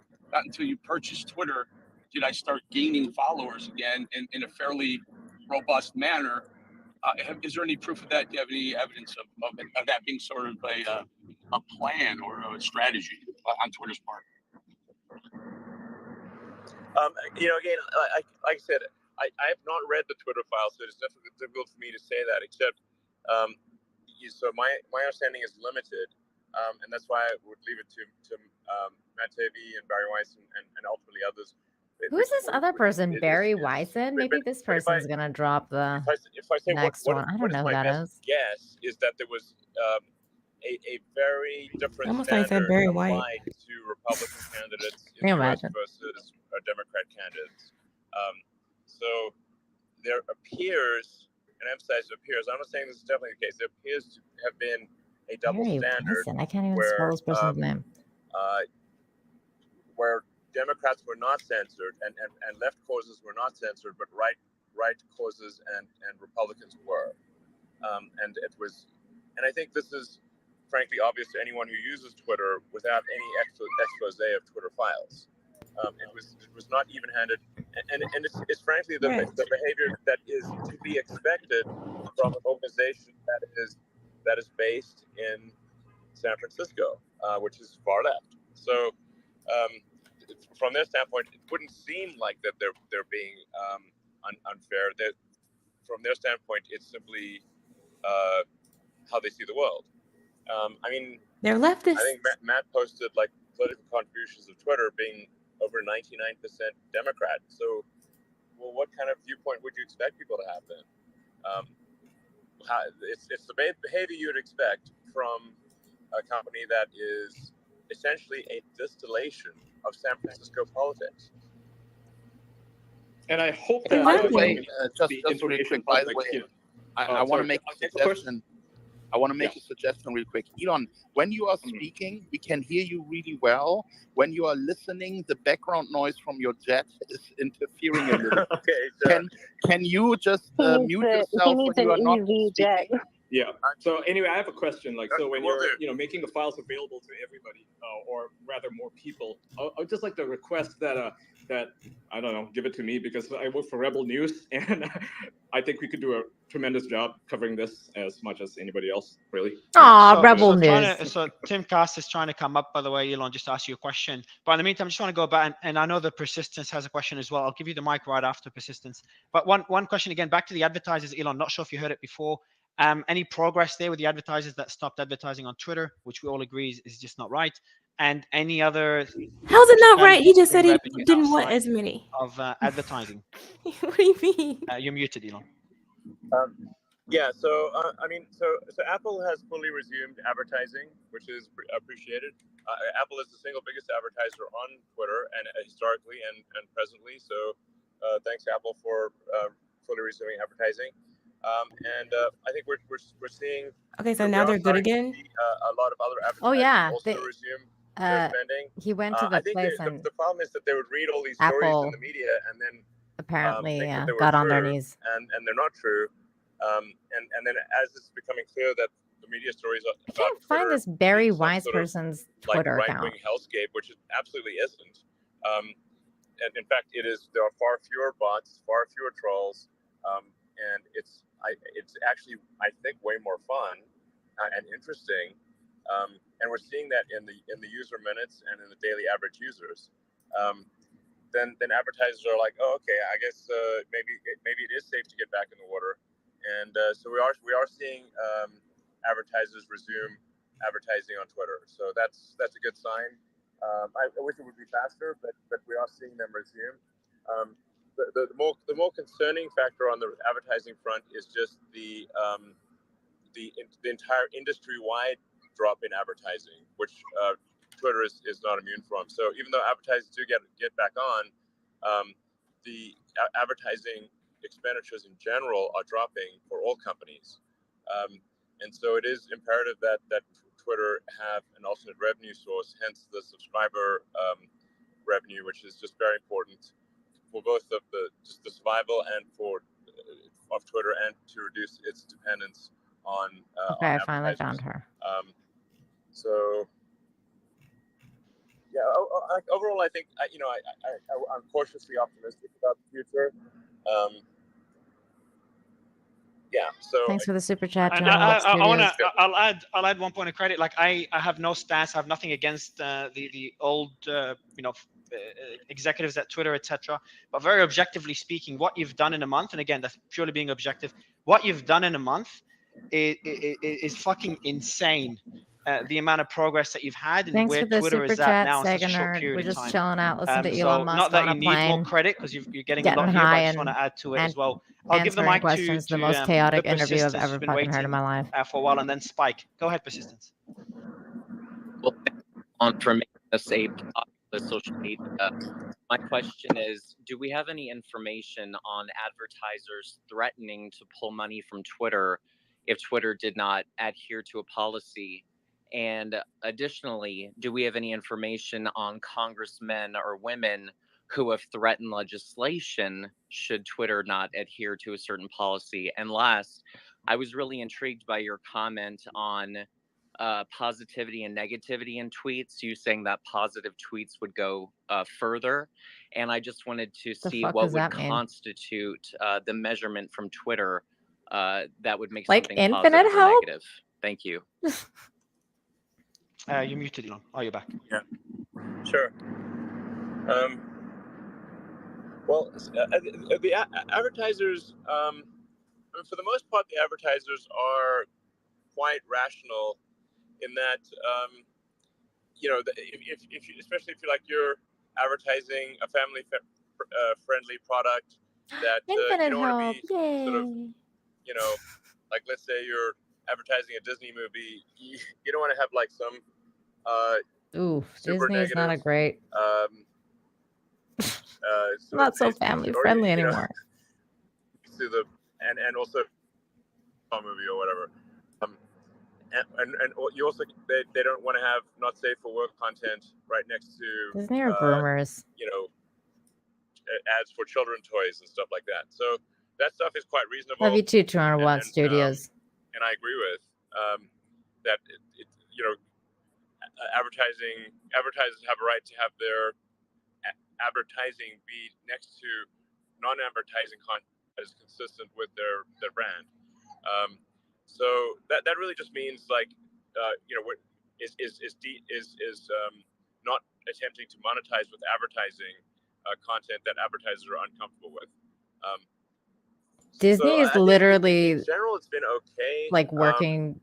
I mean, I think there has been to groom some kids and shit. overzealous action by like literally groups that pressure the advertisers. That then in turn Like I wouldn't pressure want them on my Twitter. platform. He knows nothing about the culture And, war. we're trying to It's very clear. No, he's a billionaire. Yeah, he has no idea. What culture war? That's for peasants. I Fucking think it's plebs. a trend in a good direction going forward, but I'm not sure. But it looks like it's headed in a good direction. Like you said, advertisers are returning to Twitter. Apple's back at full ad spend, and I've had a number of conversations with the advertiser groups, and every time I've had those conversations, the advertisers have responded positively. And I've also just, because they're like, I mean, they're basically they end up reading the sort of mainstream media, and it's like, and then they end up with all the wrong impressions of what's going on. Wouldn't And it I said, be well, have you tried nice? using Twitter? Do you see these things for yourself? And they're like, actually, it seems fine when we use Twitter. Like, yes, that's because it is fine.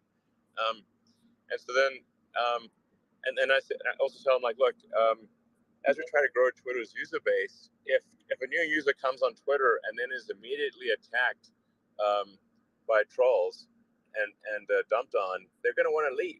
So, because who wants to go? It's like going into a party or something, and everyone just starts yelling at you. You're going to want to leave that party. I still get harassed for using black emojis or brown emojis. For new users. How dare you use digital blackface? And so the incentives are actually aligned. That if people come on and they see interesting, funny tweets, things that where they learn something new, or it's entertaining, it's funny, it's like that's the kind of thing that we should see more of, and that's consistent with what most advertisers want, I think, and what Twitter once in order to grow the user base. Jane, stop it.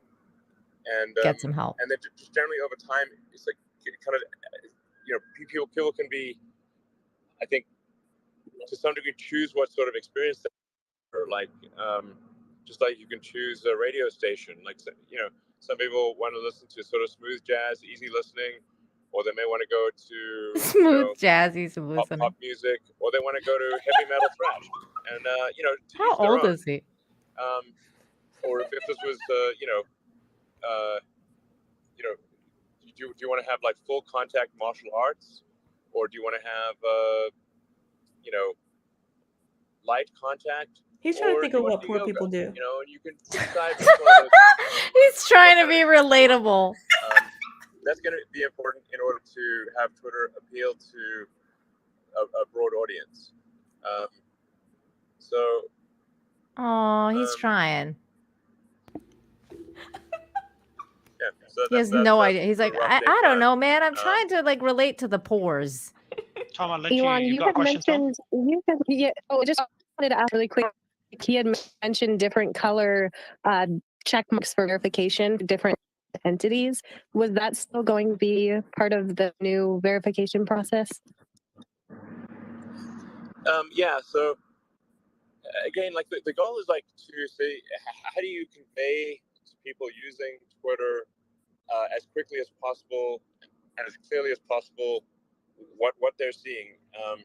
So there will be a gold check mark for commercial organizations, a gray check mark for government, and a blue check mark for verified individuals. I was just thinking the same thing. This chick's been waiting for 2 hours to ask her question, and that was her question. I'm not mad at her. I want my pink one. Next to your check I'll pay for it. verified user. Oh my God! you Cat are, Turd says he wants a brown a one. professor at Stanford, and Stanford is participating in identifying who is a professor, then there would be like a tiny Stanford logo that would appear next to your blue check mark. So then as you're scrolling, it's like you can see, oh, this is actually a Stanford Rainbow professor, check or this person actually does work Oh my at God. Coca-Cola. Okay, you know what? Like, you know, I'm for free Will there be a speech and process all, for but can this we to ban apply people for an from putting organization pronouns for, in their let's say you're bios? part of a small news That organization I would be and you want I to would be apply for this bans status, for will that. it be available to the public, or is this something that's going I'm to be just very joking. selective? No, it will be available to the public. So it's sort of, so it's not going to be like an anointed set of companies. Now, there will be a strong policy against impersonation and deception. So if someone's attempting to deceive users, then their account will be suspended. So that's yeah. Ooh, I've got a question that's here. what I'll he give it should to do. Tom. Is he Just should by a have pretty like notable person that doesn't disclose their identity. But it's a simple self-designing question. check mark. By the way, And then anyone you that has a can make question, you your can own DM me. little The check team is mark checking all the emoji. DMs. Oh, that Question could be is cute. plans for crypto Twitter payments, whether it's going to be like WeChat or whether you have plans at all. Dogecoin. Yeah, exactly. Oh hell yeah, Dogecoin to the moon. Yeah, woo, Dogecoin. Yeah, I think we do want to have Twitter. Yeah, I would pay for customization enable too. both regular payments and fiat currency, and make it easier to. We just need to ban the pronoun fucking Okay, I've got brigade. another question here from a big YouTuber as well. Elon, one of the first. So they're asking, they want to bring YouTube creators to Twitter. What's your plan with? What's your Twitter We're already creator on plan Twitter. if there is one? Yeah. So, well, for video, we need to upgrade the Twitter system to be able to have longer video, and then enable creators to derive revenue from viewership, which is a combination of advertising and subscription. So these are obviously things that need to happen. Like I said, in order for these to happen, like you could have a wish list a mile long, but if Does he mean the quartering? engineering is not fixed, the wish list is so. What the fuck was that? What was that? Fixing Twitter engineering first and foremost. In the absence of that, you could have a wish. whatever you wish for cannot be Go done. back to Vine. Engineering is not working. Hey, I have a really great suggestion for you, Elon. And right after Kim, I'll let Tom jump in right after you. Just Tom, sorry for delaying it so much. Go ahead, Kim. Sorry. Yeah, you know how foreign media is labeled on Twitter often as like Russian-controlled, state-controlled media. Why don't we do the same thing in the U.S. with all of these media organizations that are telling us go to war? You know, this is all great. Like, why don't we label them as well, U.S. government state media? No, I think that's a good idea. Media? Because, like, you know, it's like SBF gave so much money to different media organizations that, and then they just write these puff pieces, and it's like, okay, we should be labeling that SBF affiliated media because it is. So, like, if you're going to write a puff piece about someone who gave you a ton of money, then the public should know that you maybe have a bias. So yeah, I mean, I think it should be if something is taking direction from the state, then that information should be made clear to the readers. Like who really has editorial control should be clear. Is my mic That's volume all better, part of like Torgo? trying to give users of Twitter the most accurate and truthful understanding of what's going on, and be able to calibrate what they read and see or hear on Twitter, to be able to calibrate the truthfulness as a function of where is it coming from, who is the author, who is controlling this from an editorial standpoint, and so then they can apply reasonable judgment in that case. Yeah, no, I agree with you. And I think that would be a really good thing to level the playing field, because when you want to find out about what's going on in Ukraine and you get it from sources that are labeled in a certain way, and then the US news sources are not labeled at all, the problem with that is that people think this source is trustworthy and this source is not trustworthy. So if Twitter has labels like this, then they need to be applied fairly also against media that is Some of clearly them aren't pro-war journalists. Like, I and don't consider clearly infiltrated Kim.com a by journalist. commentators from the intelligence I community just who are because they telling have us all this bullshit about why we have to be at war. He's just got a big platform. I agree. I mean, this is the maximum truth is the truth still set you free. So, yep, I agree. Tom, do you want to ask? I know you've been waiting for a while, Tom. Thank you for having me. I Go have ahead, to Elon. sign off soon, so maybe just a couple more questions, and then I gotta go back to work here. I'll let Tom just jump throw in in because he's here been very waiting. quickly, Elon? Yeah, You are the timeline just before, disruptor, guys. and we appreciate keep innovating and keep creating. Thank you. And Elon, I'll shut his. Go ahead, Tom. I'll let you ask your question, Tom, and then I'll jump in. Go ahead, Tom.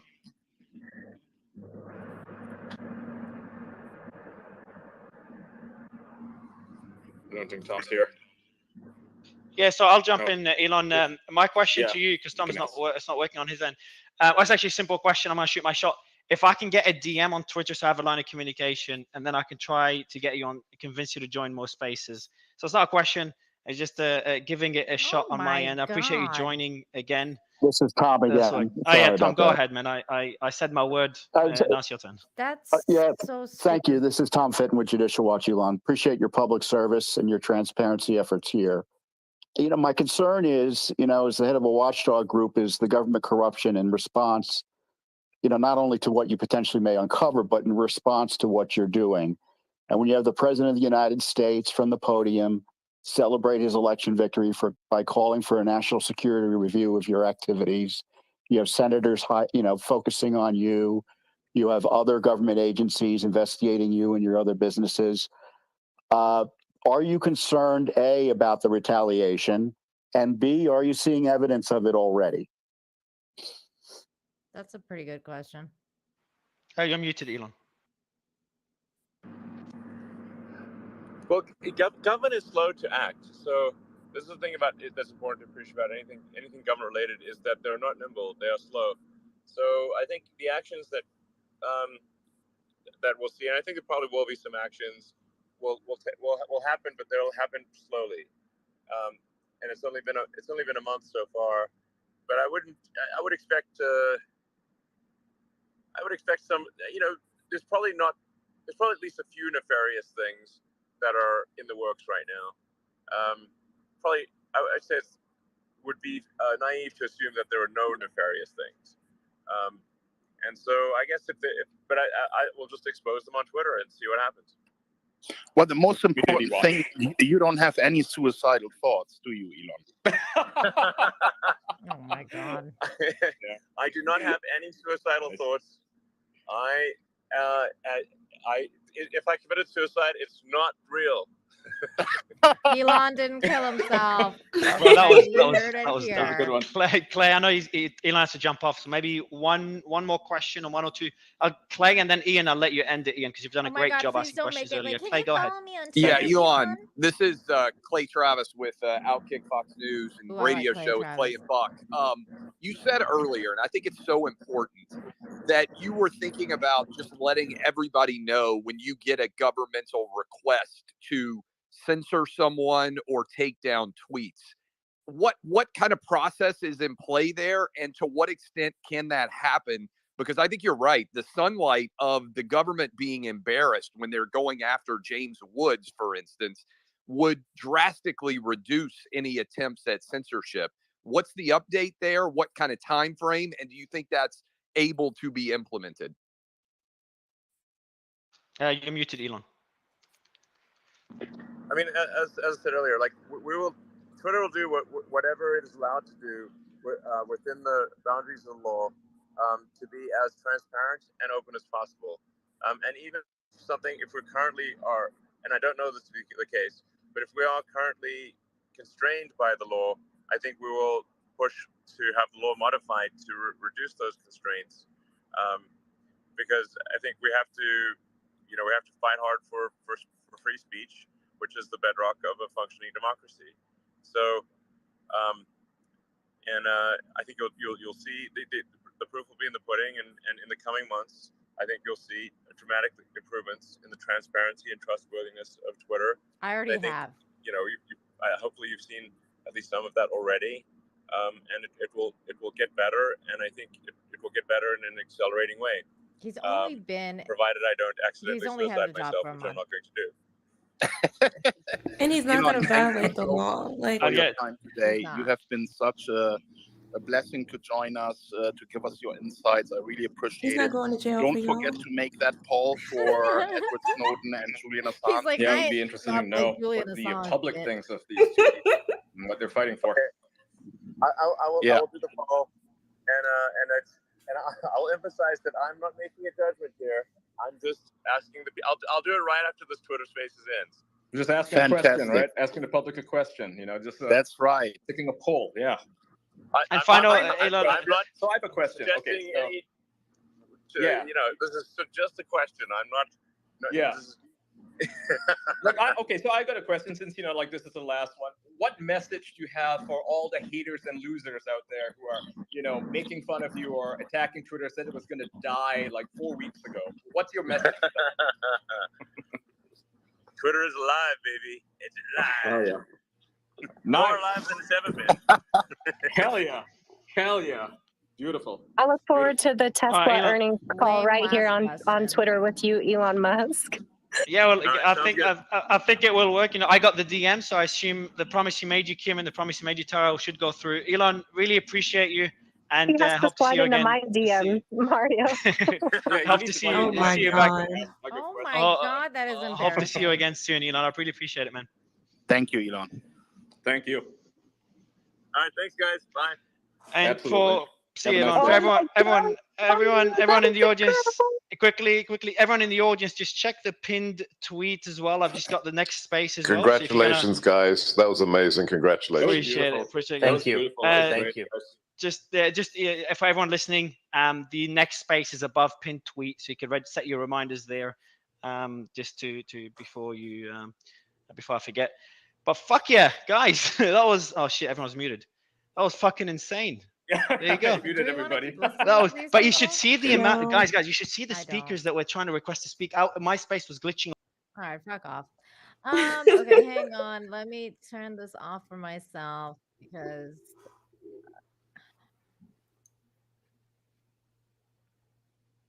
Oh wait, so wait, weird. wait! It got funny. Wait, it got funny. I mean, Elon responds to you very often, Ian. He likes your commentary and enjoys what you have to say. So clearly, I've it's got, very Ian, obvious. I've got a question for you, Maybe Ian. not. I've Why got a would he question wanna for you, and talk maybe to other speakers you? can speak afterwards. Your biggest takeaways, because some people missed the entire Elon discussion. Mine is, I know it might sound silly, but when he talked about getting shot, etc., was joke, no joke. When we asked it, like, is he worried in any way? That is probably something the media will probably eat up, because it's a pretty strong statement to make. So that's my biggest take from the space. What's yours, Ian? My biggest take from the space. That was your biggest take? Engaging he was with the audience, with the public. I mean, he didn't put himself above anybody else. He was just like anybody else, trying to do the right thing. And like, he has nothing but my support and admiration, because I think everybody should be like that, right? He's not in this for ego. He's not in this for money. He's in this because he wants to make the future better. Like, I mean, if you had any doubts about the guy, if you had any questions as to why he was doing this, does he want to control people? Does he want power? The answer is no, he doesn't. Like, he has a vision for the future, and the vision is democracy. And I mean, that's something I think anybody can stand behind, right? Elon, the largest amount of people in the world ever of any time, and we are living in a special time right now. There is no better time to be alive right now. This is the freest time. And it would be sad if it, went downhill, if it became, a tyranny again, because we've lived in centuries, millennia of tyranny. And we are at a precipice here where we can go back to tyranny, or we can, go to the stars and have freedom and democracy. And that is what he wants for us. He does want to go to me, the that stars. is inspiring. Yeah, that's for true. anybody to question that, not even question it, but to attack it. It's like, I question you. You're standing on the wrong side of history. I want to add as well, if you think he's doing it for any greedy reasons, and I'm very objective. No, look, he's even discussed, I think with Jack, I think there was leaked DMs from memory about decentralizing Twitter, or ways to decentralize Twitter. Like, this is the complete opposite of what any capitalist would want to do. So that's another point there. It's like, he's like a guy who makes money so that he can use it, right? Not in the SPF kind of way, like, oh, I'm going to give it to Democratic Party officials or something. No, it's like, I make the money so I can do something good with it. And it would you make I more like money in the process, but Travis's so question. what? I mean, that's it would have been nice to have a panel right? that. But he's using it for a good end. Questions. It takes balls, even for a billionaire. It takes balls to do what he did. $44 billion is no, it's like, it's larger than most countries. 40 in a month, $44 million, firing X% of Twitter, and then laying off most of the staff. And then, guys, whoever's unmuted, he's hired more people. Keep in mind, he hired like George Hotz, who's amazing, right? He's like a legend in the program. He's amazing. He's hiring those people, and they're making Twitter this big platform. Like, Twitter I like 2.0. him.com, could be a better place, a bigger place. And then reinstating a lot of people, taking jabs at mainstream media, and now the leaks. It's like one thing after another. It's only been a month. It just takes guts, and that could either succeed spectacularly, what he said, or it could fail miserably. And at the moment, everything's pointing towards a pretty big success. Obviously, that's why we're all spending time on Twitter rather than other platforms. Like, I've stopped spending time on any other platforms. I could be just playing a focusing video on game Twitter right now, but you know what? I'm spending Then time you're on Twitter. retarded. I mean, technically, I'm not on other platforms either, other than Instagram. Well, I think the biggest takeaway is that Elon is leveling the playing field. That you don't have to have bags of cash anymore. It's not pay for play. I mean, it is, if you've got $8, but that's the genius behind it. $8, yeah, price of a latte. It's not going to be the advertisers who are calling the shots anymore. It's we the people. And Kim said it best earlier, that if you care about free speech, if you want to support Elon, then that $8 is going to make sure that we the people are the ones with the say. And, to everyone saying that, democracy is so important. Well, there's nothing more democratic or populist than what Elon is creating with this social media. And having right, I've had enough of this. Yeah, now it's just a circle jerk.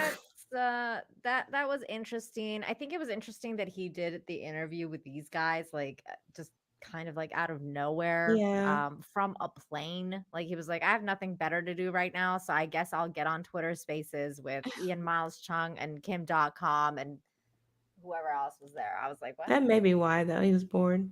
He was bored and high. So it's fine. Whatever. I like that he mentioned he basically confirmed about the different check marks for validation of different entities. Because that's what everybody thought he was going to do anyway. But I kind of feel it was unnecessary. Like that, why would that even be on a list of things you need to do to address some of the issues with Twitter? I think the main issues are the bots and the main issues are the trolls. Like that's what needs to be gotten under control. What, and and he the should focus bots on that. from like actual government entities.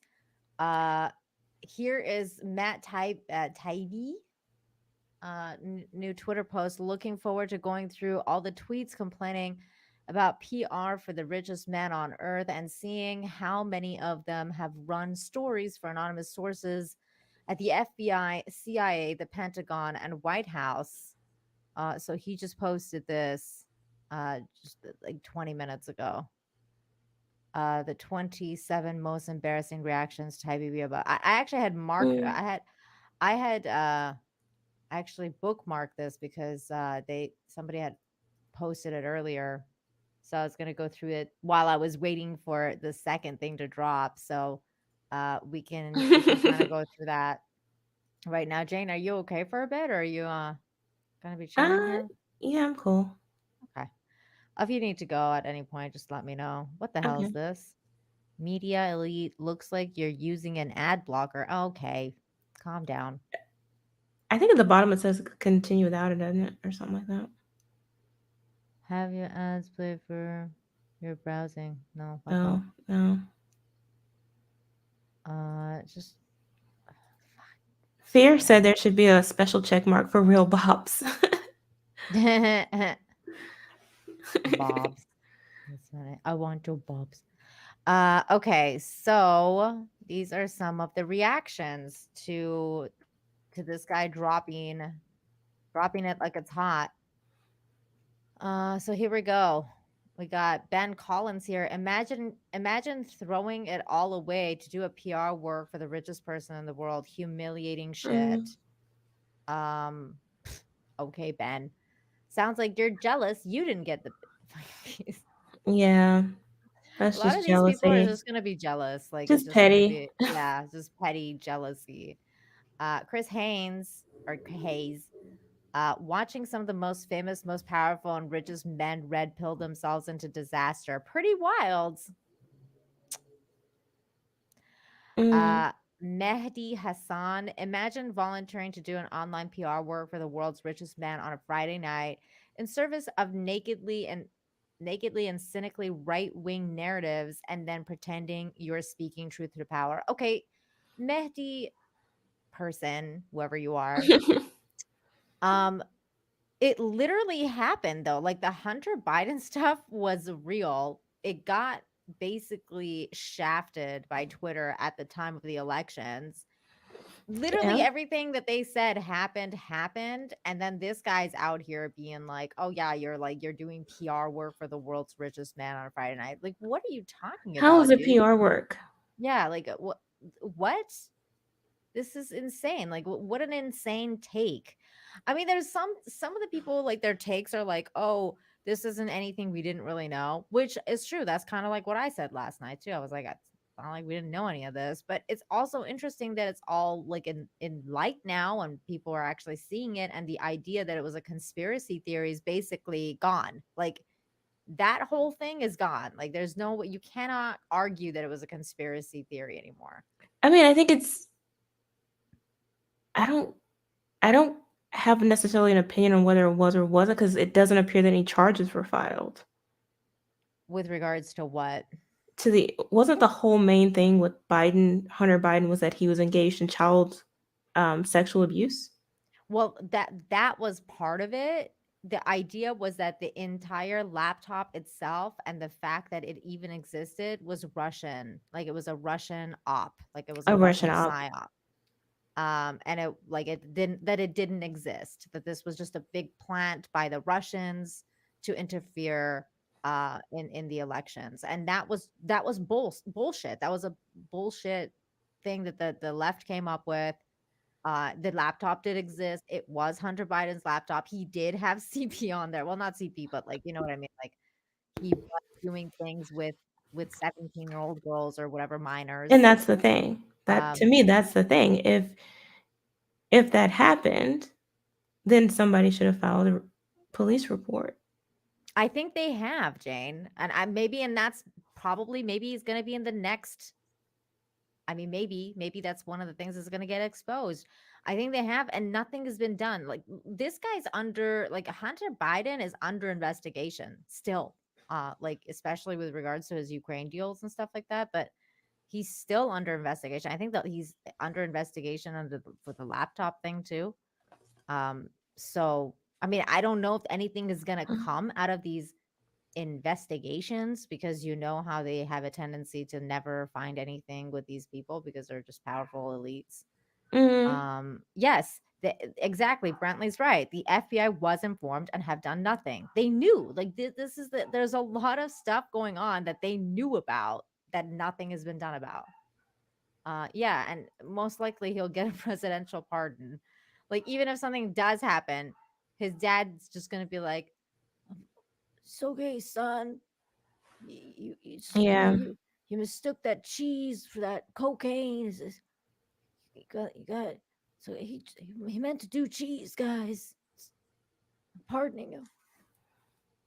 So yeah, I don't know. There's a lot that this is true. There's national security concerns here and overlapping interests. Well, see, yeah, it could be. If I don't know why he would have classified information. He wasn't in office. Who, Hunter? Yeah. He was doing deals for the Biden administration in the Ukraine, especially. He was doing stuff for like his dad. He was working for his dad. So like there's a lot of that kind of stuff. And he has like a lot of this is why the Ukraine war itself is so corrupt. Like, the whole thing is corrupt. Like, before the Ukraine war started, everybody knew Ukraine was one of the biggest, most corrupt governments in the world and had dealings with the US. Like, there's just so many backdoor deals happening there. The US has deals with every corrupt country on the planet. That is true.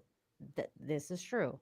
But I mean, specifically, the Ukraine was one of them, and it was like a lot of stuff was starting to come to light, and then all of a sudden, not so much, because Biden became president, and then everybody was like, "Ooh, like, never mind."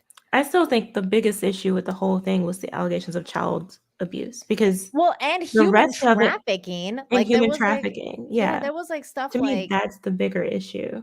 I mean, that was messed up. There was like stuff in there where like he had texts where like he's like talking to someone about what kind of person he wanted and like all this stuff. Like, that's fucked up. Like, for a president's son to be involved with shit like that, it's just that's gross.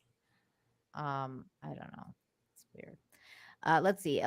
This guy, alias whatever, says, watching Matt's unbelievable fall into lazy reactionary commentator and now PR hand for the world's richest man is depressing. You are stupid. Let's see. He also said on the Substack by Taibbi, how do you say this guy's name? Taibbi? Tells his readers that he had to agree to certain conditions to do the Hunter Biden laptop thread for Musk. Dear TK readers, very shortly I'm going to be posting a long thread of information on Twitter at my account. This material is likely to get a lot of attention. I will absolutely understand if subscribers are angry that it is not appearing here on Substack first. I'd be angry too.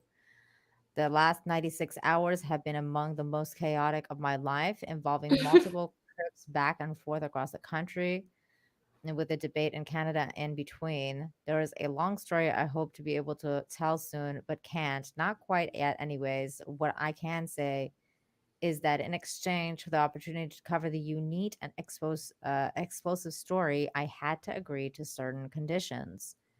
those of you who have been here for years know how seriously I take my obligations to the site's subscribers. Now, okay, just to be a little bit like, I'm gonna play devil's advocate here just a little bit. I think that some of the stuff that he like agreed to, like had certain conditions, was to cover for Jack Dorsey. I think one of them was to not throw Jack Dorsey under the bus. Because that was like they went really light on Jack Dorsey, and I just don't think that Jack Dorsey was a retard when it came to what was happening at Twitter. I think he knew exactly what was going on, and they're kind of like, just being a little bit. I think, yeah, I think also though, it seemed, if we go back to what Elon was saying actually in there, is that Twitter is a very liberal lean, or was anyway, a very liberal leaning company, right? Yes. So if you have these rumors and pictures and stuff coming out, if you don't believe it, if you think it's a propaganda campaign, then you're going to try to shut it down. That's not necessarily the appropriate action to take if you're a social media company. The better approach would have been to let it all be published, except the pictures, obviously. Yeah. But let everything else be published. And if the Biden person who's being accused said, look, this isn't me in the picture, all this is BS, then he can sue every individual who posted it. Like, that's to me how it's supposed to function. All you have to do is follow the law and let people defend themselves. Yeah, and I'm kind of like confused about how, like, even the format of it. Like, I was like, because he was like, the way he was writing it, it was like he was like making it into tweets like as he was writing it, and I was like, has this guy not written this out? And also, has he not ever used Twitter before? Because you have only certain characters. Like, you would have thought that he would have already made the entire thing and then just copied and pasted it like one after another. Like, a lot of people don't get Twitter. That was all strange to me. Can you cover for a second? Because I gotta do something. I'll be right back. Sure. Let's see. What is the chat saying? What's your opinion on all of this? Chat.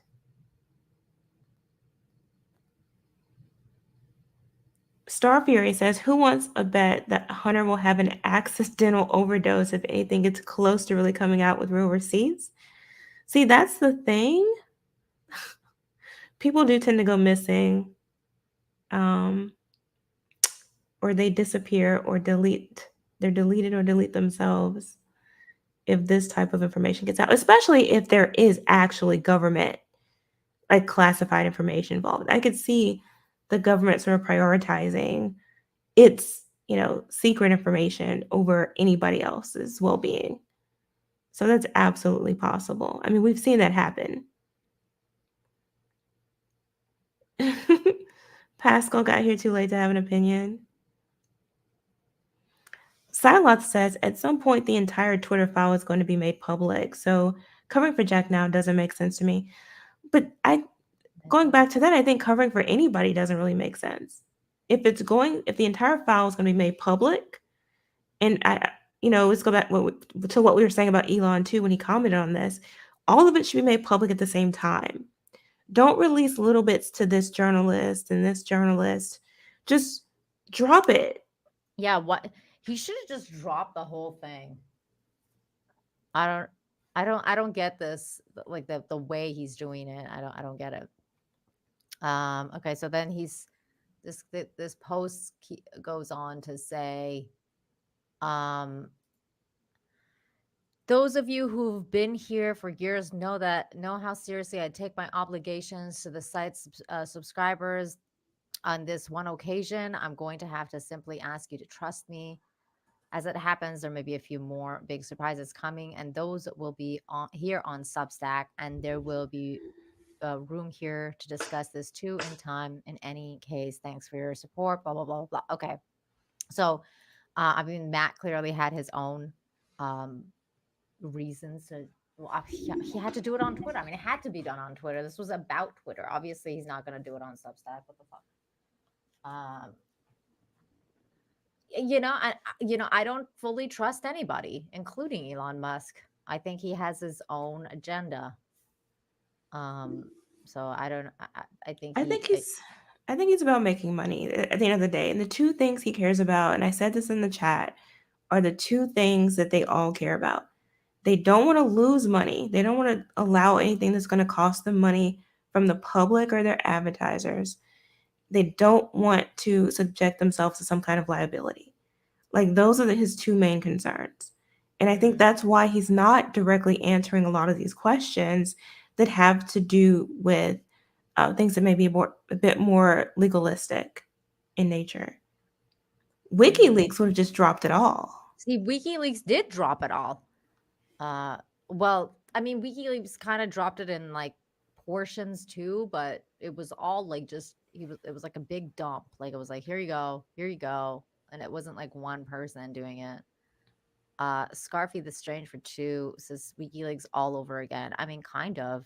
It's true. Well, I agree with Jackie T. I mean, a drip feed is one thing, but what he's describing is controlling access to the information.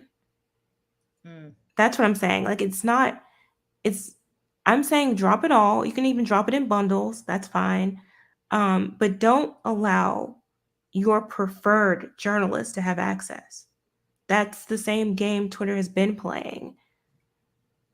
Yeah, I mean, I think that's kind of weird too. Though he did say now that he's given it to several people, so we could be seeing like this other like Barry Wise girl talking about it, or like dropping another portion. I think it would have been interesting if he had done it with like both right and left journalists, if he was gonna go that route, and independents, like have like just everybody kind of have that voice. But I like it's just really weird the way he's gone about it. So or since we're talking about like Twitter didn't publish anything, right? What we're talking about is information they didn't allow to be published or that they blocked, right? So far, yes. So if that's the case, then another route to take would be to just go back and unblock all of that material, assuming it hasn't been deleted. I think it has been deleted. That was one of the things in the thing when they said it's been handled. Like usually handled means it's been deleted, unless you're saying that. I mean, like unless you're saying that the deleted files go to somewhere else, and then that you can undelete certain things because they actually do keep track of everything. And maybe that's true because for legal purposes, maybe they have to keep track of everything. Just in case there's like death threats or like a legal thing needs to be used because there's acts of violence or something like that. I'm not sure, but that is a good point. I mean, that he could like if that's possible, then they should go back and undelete a lot of stuff, especially to do with the Hunter Biden story. But the other thing that I will say my conspiracy mind went to immediately was when he started this interview and he was on a plane. I was like, oh my God, he's gonna get Kennedy, because he Kennedy's son, Bobby Kennedy, he was on a plane when he died, and he was gonna run for president. There's a lot of there's a lot of coincidences with that one too. So I don't know. I was like, oh my God, he's going to get JFK or Bobby Kennedy or whatever, or JF Kennedy Jr. Sorry. I mean, the government's taken out quite a few people. A lot of Kennedys. A lot of the Kennedys have been taken out. Like everybody was like, he's gonna get Epstein. I was like, he's gonna get Kennedy'd. He's on a freaking plane. Oh my God. Okay, so what else is Simon Owens from calling Goldman Sachs a vampire squid to giving free PR to the world's richest billionaire. Man, what a career journey. What is this talking point with the PR? Like, who's defending Goldman Sachs? Nobody defended Goldman Sachs. like what? But it's funny. And someone else mentioned this too, how you see all these people on the far left suddenly defending these major corporations. And it's like, aren't you supposed to be like anti them, or at least watchdogs against these kinds of corporations? Like, guys, I was talking about John F. Kennedy Jr., like Kennedy's son, the guy that died on a plane. But the one that was going to run for president, and then all of a sudden he died Oh, in a everybody very loved. convenient fucking plane accident. Darklighter for 5 says, and yet Kathleen Kennedy still devours. Yeah, she's the only one. She kind. Wait, is she actually related to the Kennedys, I doubt it. or is she just like another Kennedy? I don't think she's like a Kennedy. I don't think she's a Kennedy. I know, like Arnold's wife was a Kennedy, but not. I don't think Kathleen Kennedy is though. That's No. funny. She's too trash of a human being. That is true. Oh my god. Yeah, rage for the machines. I mean, hell, fuck. But yeah, this talking point of being a PR person, like, get the fuck out of here with this. Jason, this thread should be taught in journalism school as evidence of the importance of editors. Editors are great, not just because they make your work sharper, but because you can ask them things like, hey, should I be doing PR work for the richest man on the planet? And they'll say, nah. How stupid is that tweet?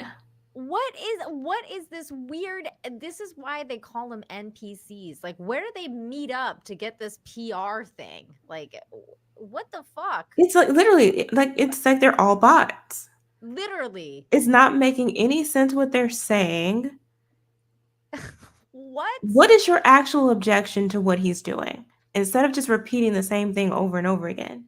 Like, which part? I mean, okay, I can agree to this part where he says editors are great because they make your work sharper. Yeah, I mean, I think that information dump could have maybe used some editing, meaning like the way. But it's freaking Twitter. But Nobody it's comes to Twitter. Twitter for perfect grammar. Yeah, it's Twitter. Like, it's not. This is not a journal. Like, this is not the New York Times. This is like the argument someone would make who's completely out of touch and who shouldn't be on Twitter. Oh my god! And who's never used Twitter before? Old people on Twitter. Okay, so then this guy Wahajat Ali says Matt Taibbi, Taibbi, what a sad, disgraceful. Okay, we already read this one. Jason Wilson says, I know he's telling you what you want to hear, but that doesn't change the fact that he's working PR for one of the richest men in the world. What the fuck? Do they not see that they're parroting each other? I don't think they see it at all. I think, or maybe actually they do. I think they know and they don't care. Like, I think it's literally like that's their game. I wonder if crazy. If the next one is gonna even drop tonight, or was the next one basically this interview? Because I'm like I'm refreshing this news page and nothing has come up yet. He just shared this article like 42 minutes ago. It's like they got an email. Like, this is what you say. Yeah. These are the words. Yeah, these are the words. These are the words. Which is kind of freaking crazy. Okay, hold on. All right, let's see. And there's not the other thing too is there's nothing fundamentally wrong with a rich person having PR. Like I mean, no, not necessarily, but this wasn't a PR thing. Like, it's not, but it's not even. It's not, but at the same time, like even if it was, that's not a bad thing. Like, I don't understand what they're trying to communicate to us, the audience, by saying these things over and over again. Are they trying to cause us to not like the person publishing the information? Yes, I think that's what they're trying to do. Well, they're not using the right words. They're trying to be like, oh, this guy used to be a left winger and he left BuzzFeed and he left wherever the fuck he worked as a lefty, and now he's not a lefty anymore. He's a fucking PR guy. He's a sellout. He's working for this rich dude. Oh, they're saying he's a sellout. Okay. Yeah, like, how much are you people making? Like, I'm really curious to know about like how, like, because they're putting Elon Musk as like in this like rich like bracket. Like, I bet you these people are like, very, very well off people. Like, all of these people are in the top 1%. they're not like fucking, they're not like the starving journalist that's like trying to make it out in the world. Okay. Like it's just, it's No, ridiculous. because those journalists are actually out being journalists and trying to investigate allegations and validate information and write stories, not tweets. Yeah, exactly, Douglas. Like these guys are working PR for Biden every day. Like it's like, yeah, they'd know what PR is. They're projecting. They're literally projecting. That's exactly what's going on. I know he's telling you what you want to hear. Yeah. Okay. Another PR thing. How did what this guy's Tybee got the story you didn't? You think cleaning the closet and toilet for the security of the state and the DNC makes you a journalist that doesn't? That's funny. From Jim Stinson here. He didn't get the story. It was handed to him so he could do PR for the world's richest man. Again, with this freaking. It's the talking point. By the way, he didn't address the actual accusation against him. Nope. And it honestly, you sound really fucking salty there, Ross. Because I'm sure if Elon had come to you with a suitcase of information and said, hey, here, you want to report this? You would have probably been like, yes, sir. Oh, yeah. If it were information on Trump. Oh, yeah. Which I'm also expecting for it to be released because he did say that there's right and left stuff going on. Oh, sure. I would love to see some of the right stuff too. Hendrik, thank you so much for the 55. Says they all have the PR talking point. It's on purpose. They all got the memo. Yeah, it's true. It sounds like they went to like they got like the mass emails, like CC to everybody. Hey, everybody, this is a talking point. That's what we're going to have to say now. Drill it home. He's doing PR for the world's richest man. Like, who fucking gives a shit? But here's what's funny is when he does drop the stuff from the right, everything's going to flip. So he's going to be a champion of truth. I mean, it's true because I did see like today, like I saw there was like the New York Post article about it and talking about how like Ted Cruz came out and was like, yeah, Elon. And I'm like, shut up, Ted Cruz. Like, you're such a piece of shit. And like, like that dude sways with the fucking narrative. Like, oh yeah, wherever it's convenient, like he'll be like, oh yeah, blah, blah, blah. And then he'll like say the most dumbest shit you've ever fucking heard. So I have a feeling like, it's just like Ted Cruz, shut up. Like you're the last person who should be saying anything about anything because you could literally be in these Twitter files as a fucking retard. Jay Darklight, thank you so much for the 5. Says, I know he's telling the truth. We helped hide. But remember, he has reasons. Yeah, you had reasons too. But our reasons are our brain filled. Yeah, this is a very good point. Yeah. Yep. And then we got Cars in Depth for chooses, but they'll take both Bezos and Soros money. Yep, that's true. Yeah, they will take the money. They all take Klaus the money. Schwab, they'll take that money. They'll take all the money.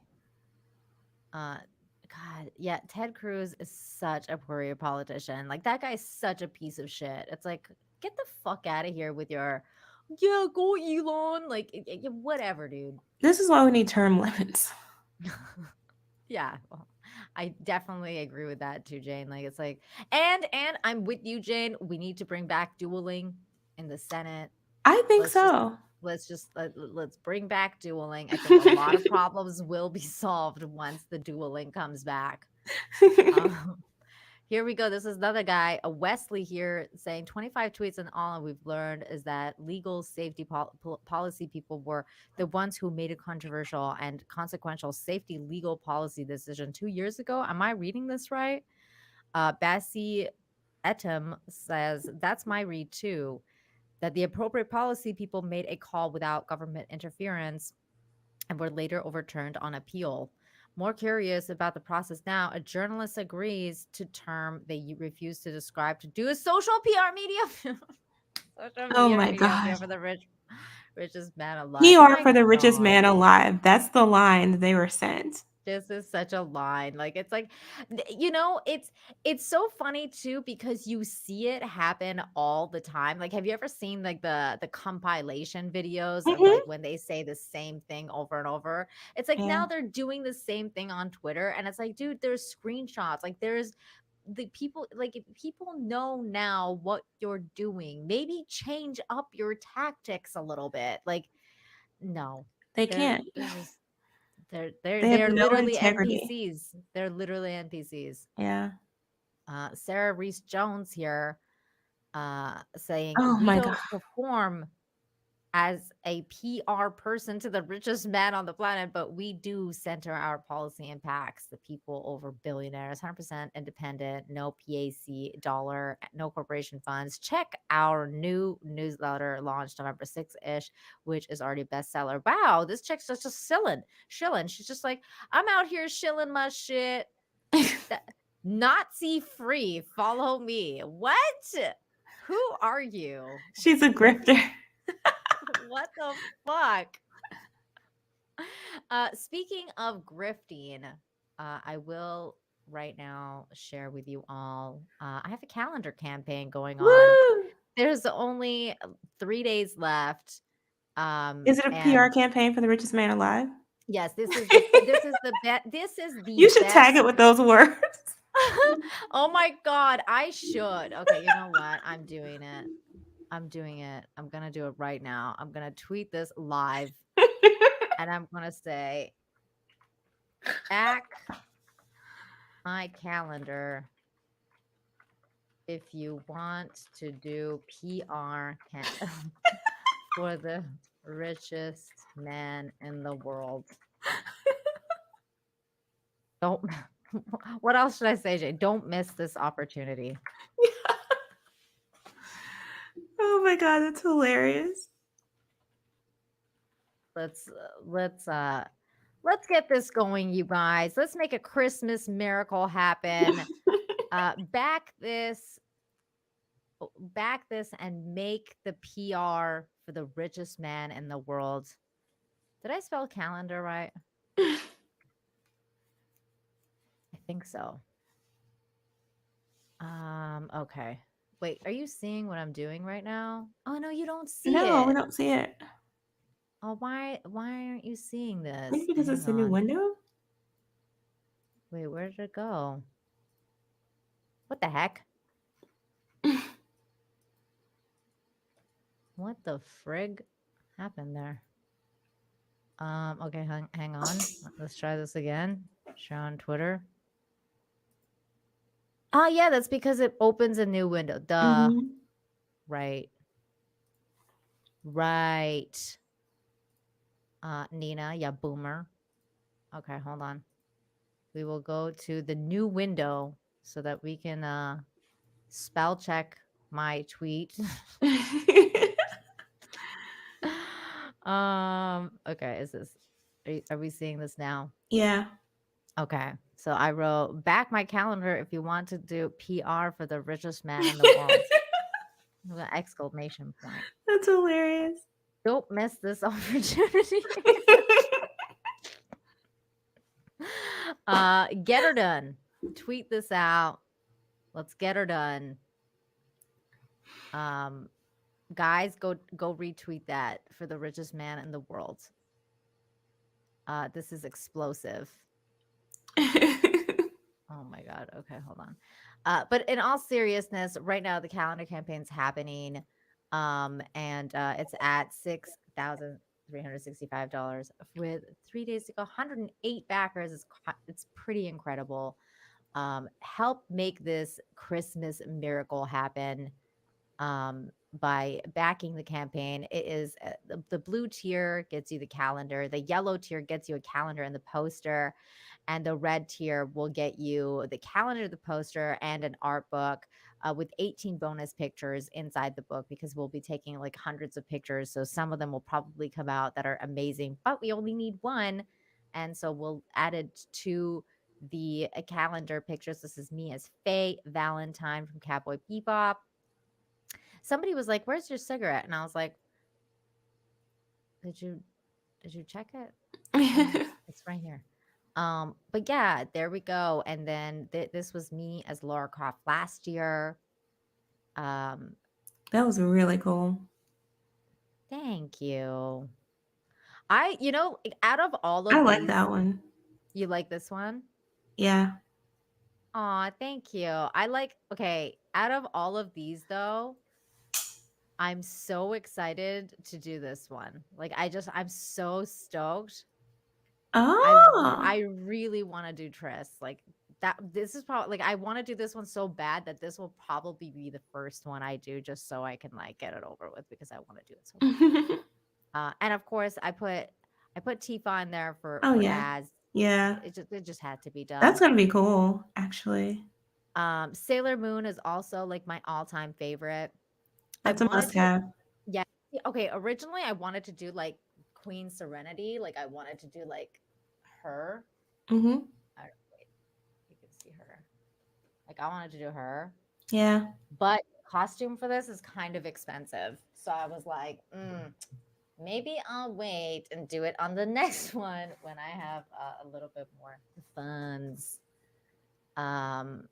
Yeah.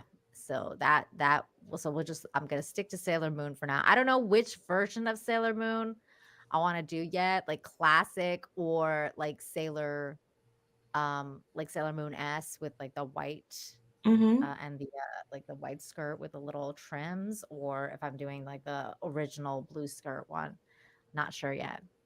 Red Sonja would be fun too. Yeah, Red Sonja I think would be really fun because I kind of really want to do. Well, I think all of the redheads will be really fun. I think Triss will be fun. I think Red Sonja would be really fun because I kind of want to see myself as a redhead. I think that'll be really good.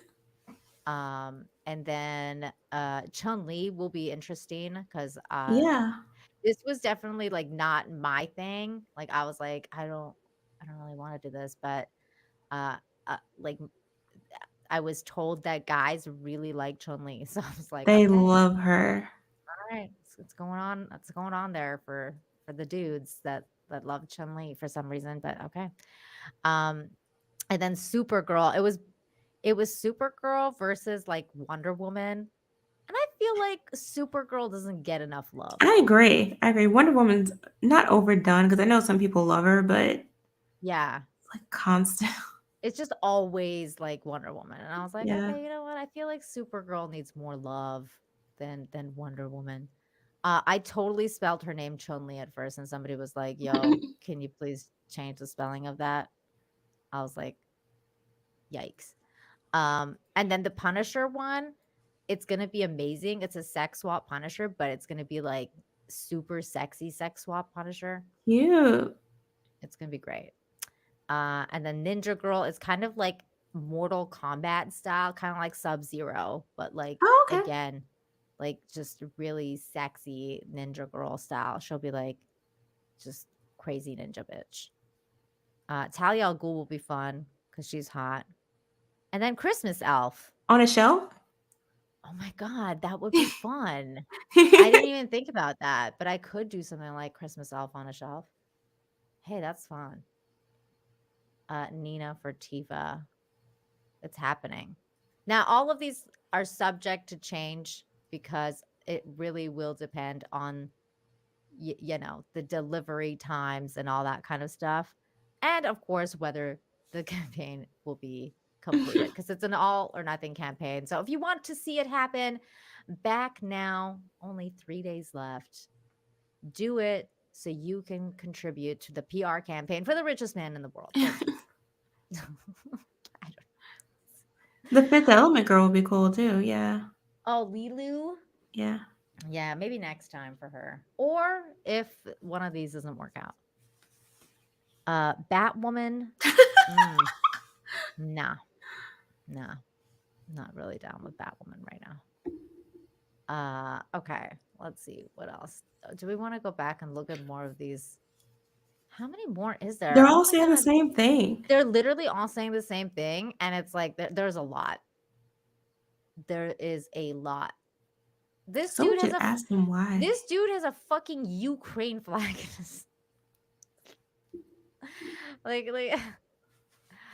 Is he from the Ukraine? I don't. Let's see. Is he from the Ukraine? Dispatches every Tuesday, Friday nights. They prevail with the Oleg Olier podcast. No, I don't think he's from the Ukraine. It doesn't sound like he's from the Ukraine. But he says presumably Tybee was the most credible guy the world's richest man could get to do this, which speaks to whatever. Who cares if he's rich? I don't know. What does it matter? Nothing, what does it have to do with anything? They're not addressing anything that was actually said. Exactly. They're not addressing anything that was actually like an issue. Like, oh, really? You think this JJ person and this other person like colluded together to get rid of the fucking like one of the biggest stories to hit the internets right before the election? Like they have no comment on that. Just, oh, this guy's such a piece of shit. He's covering PR for the world's richest man. Like, at the very least, you could just, even if you wanted to be critical of the guy, you could say, hey, why aren't you saying anything about Jack Dorsey? Like why, like did Elon tell you to cover for Jack Dorsey? Like stuff like that. Like you could very easily be like, that's I think that's somewhat valid criticism. But see, you're asking them to actually be journalists. Yeah, no. They're not going to do that. That's not going to happen, is it? That's not going to happen, is it? This is the left's idea of a meme. I mean, it might as well be because they're really pathetic. But this, like, honestly, this goes on and on. It's like, it's honestly the state of current discourse when it comes to this sort of thing anyway. Like, that's one of the reasons why I can't watch too much news media, because they get stuck in this cycle of saying the exact same thing over and over and over again. It's like, you know what? Yeah, I'm it's done. gross. I'm done. It's gross, and it gets tired, and it gets just like it's like, give me a break. Like these people think we were all born yesterday too. It's like, do you not think we know what you're doing? Like, it's just okay. Like, yeah, we know, we see you. Like we see exactly what you're doing. It's pretty bad. I'm just seeing, like, I just went to the tweet about I just wanted to see what the reaction was to that. Let's see, back my calendar if you want to be one of the richest man in the world. Oh, that's funny. Lauren Masters liked it. Thank you. I thought it was funny. It was Jane's idea. Scarf for the Strange for 2. PR for the richest man is the new Russian hoax. I know. See, that's the thing, right? Like, I mean, they went on and on about this Russian hoax, and now it's like I want to see some stuff dropped about that. Like, let's talk about it, Elon. Let's talk about, or Matt, or whoever is next that's going to drop these things, like Barry Weiss. He says this, apparently this woman also, which I'm not quite familiar with, also has access to the files and will be dropping things. Very wise. She's the editor of Common Sense, host of the Honestly Pod. So apparently she's got access. She might be dropping some things. I don't know if we're gonna get another drop tonight. I think it's kind of late. It's 8:15 right now. 8:15 Eastern. Elon did the interview. That Matt guy hasn't done anything. I don't know. What do you think, Jane? Do you think there's gonna be another dump tonight? I have no idea. I haven't been watching. I don't even know there was a first one until you told me. Oh my god, that's funny. I'm not really. I come to Twitter to talk to people I know for the most part. Oh my god. I don't follow the rest of it. I mean, it's so, there's so much stuff. Dude, did you hear about this thing? Because this thing was nuts. I mean, like, I was like, what the F? Disabled Canadian Army veteran Paralympian blasts the government for offering to euthanize her when she complained about how long it was taking to install a stair lift at her home. Would you just prefer to die? I'm just like, bruh, like that. What the fuck? This is where we're at in Canada. Like, what? What? You can die. What? You want? Why don't you just die? Why don't you just let us help you die? I can't say anything. Americans don't have healthcare, so. Oh my god. Well, so apparently We have this people is where sneaking across the border to get to Canada to get affordable medication. Well, apparently this is where socialized healthcare gets you, Jane. Assisted death. So, I mean, here, I don't know. You can die here, you can die there. It's whichever. Well, I will say no. Trump did. He helped sign into law something that allowed people to travel more easily to access affordable healthcare abroad. But our healthcare system sucks. So I mean, like, dude, we can't some complain. of the healthcare system in Canada is not that great either. Like, did you hear what happened to like Lauren Chen's like dad when he got diagnosed with cancer? No. Like, they couldn't get the help that they wanted because he had to go like on a list, and because you like basically there's not enough doctors and there's not enough specialists, and like you like even though he paid to the premium of the Canadian medical system for years, he couldn't get the help he needed in time, so they had to go to the United States to get the healthcare that they needed, because it's just like that's what happens in Canada. Sometimes you get on a list, like, you know, try getting a liver, you know, or something like that. That's you know, like insane. You would think that the most basic thing, like doctors, would be available. No. There's a lot of problems in Canada too. I mean, like, it's good if you're like very low income and like you can walk into a hospital or doctor or whatever, like a clinic, and get the care that you need. But if you're like a middle class person and you get diagnosed with cancer, like, good luck. Like, seriously, it's just like you know, like, good fucking luck. It's weird. It's weird. Yeah, stuff. if you actually like are middle class in America, good luck. Yeah. I Good think luck getting middle class anything. is fucked either way, right, Jane? It's like like even in Canada, it's like we're all fucked. It's like you're not quite poor, but you're not quite rich either. So Yeah. get the fuck out of here. Like, either way, get the fuck out. Quit complaining you're not poor, and quit complaining you're not rich. I don't know. Right? Just quit complaining. Just work. Just work. Just work and pay taxes and die. Fucking middles. There is no middle class. Well, there used to be in Canada, at least. I mean, I think working class. I think in the United States there is still like somewhat of a middle class, but I think in places like the UK and in Canada, it's slowly becoming obsolete. Like, I think here it's middle class. It's like there's a pseudo middle class because you have a lot of people working themselves to death. Like, they're employed, but they don't really. They're not enjoying their work for the most part. They're not fulfilled. A lot of their money goes to pay taxes, and they don't get any benefit from it. So it's just, it's a cycle. It's a vicious one. A lot of them are in debt, like deep in debt. It's a whole thing. This is all true. The working poor, Merlin. The working poor. Oh my God. Somebody commented, yes, I will back your calendar to do PR for Elon's space streams and your calendar campaign too. That's hilarious.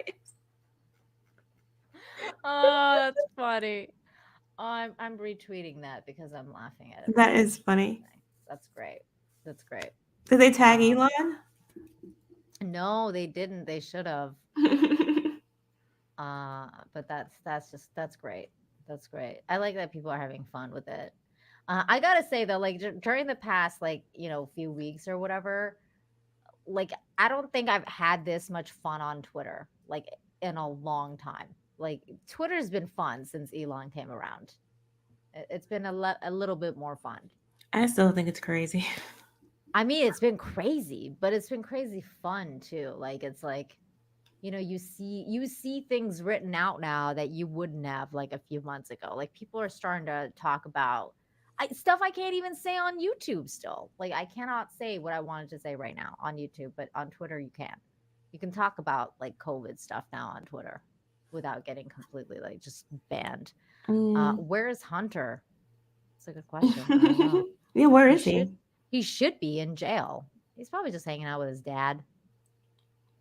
He's probably hanging out with daddy. That's no fun. You know, He's like hanging out with Cocaine Bear. Oh my God, yes. Oh my God. Are you excited for Cocaine Bear, Jane? It's gonna be funny. It's gonna be hilarious. We should review it for the Sunday show. I think so. Are you gonna be there tomorrow for a Christmas story? Maybe. Okay. I have to go watch it tonight, so I think. Cocaine. What's it called?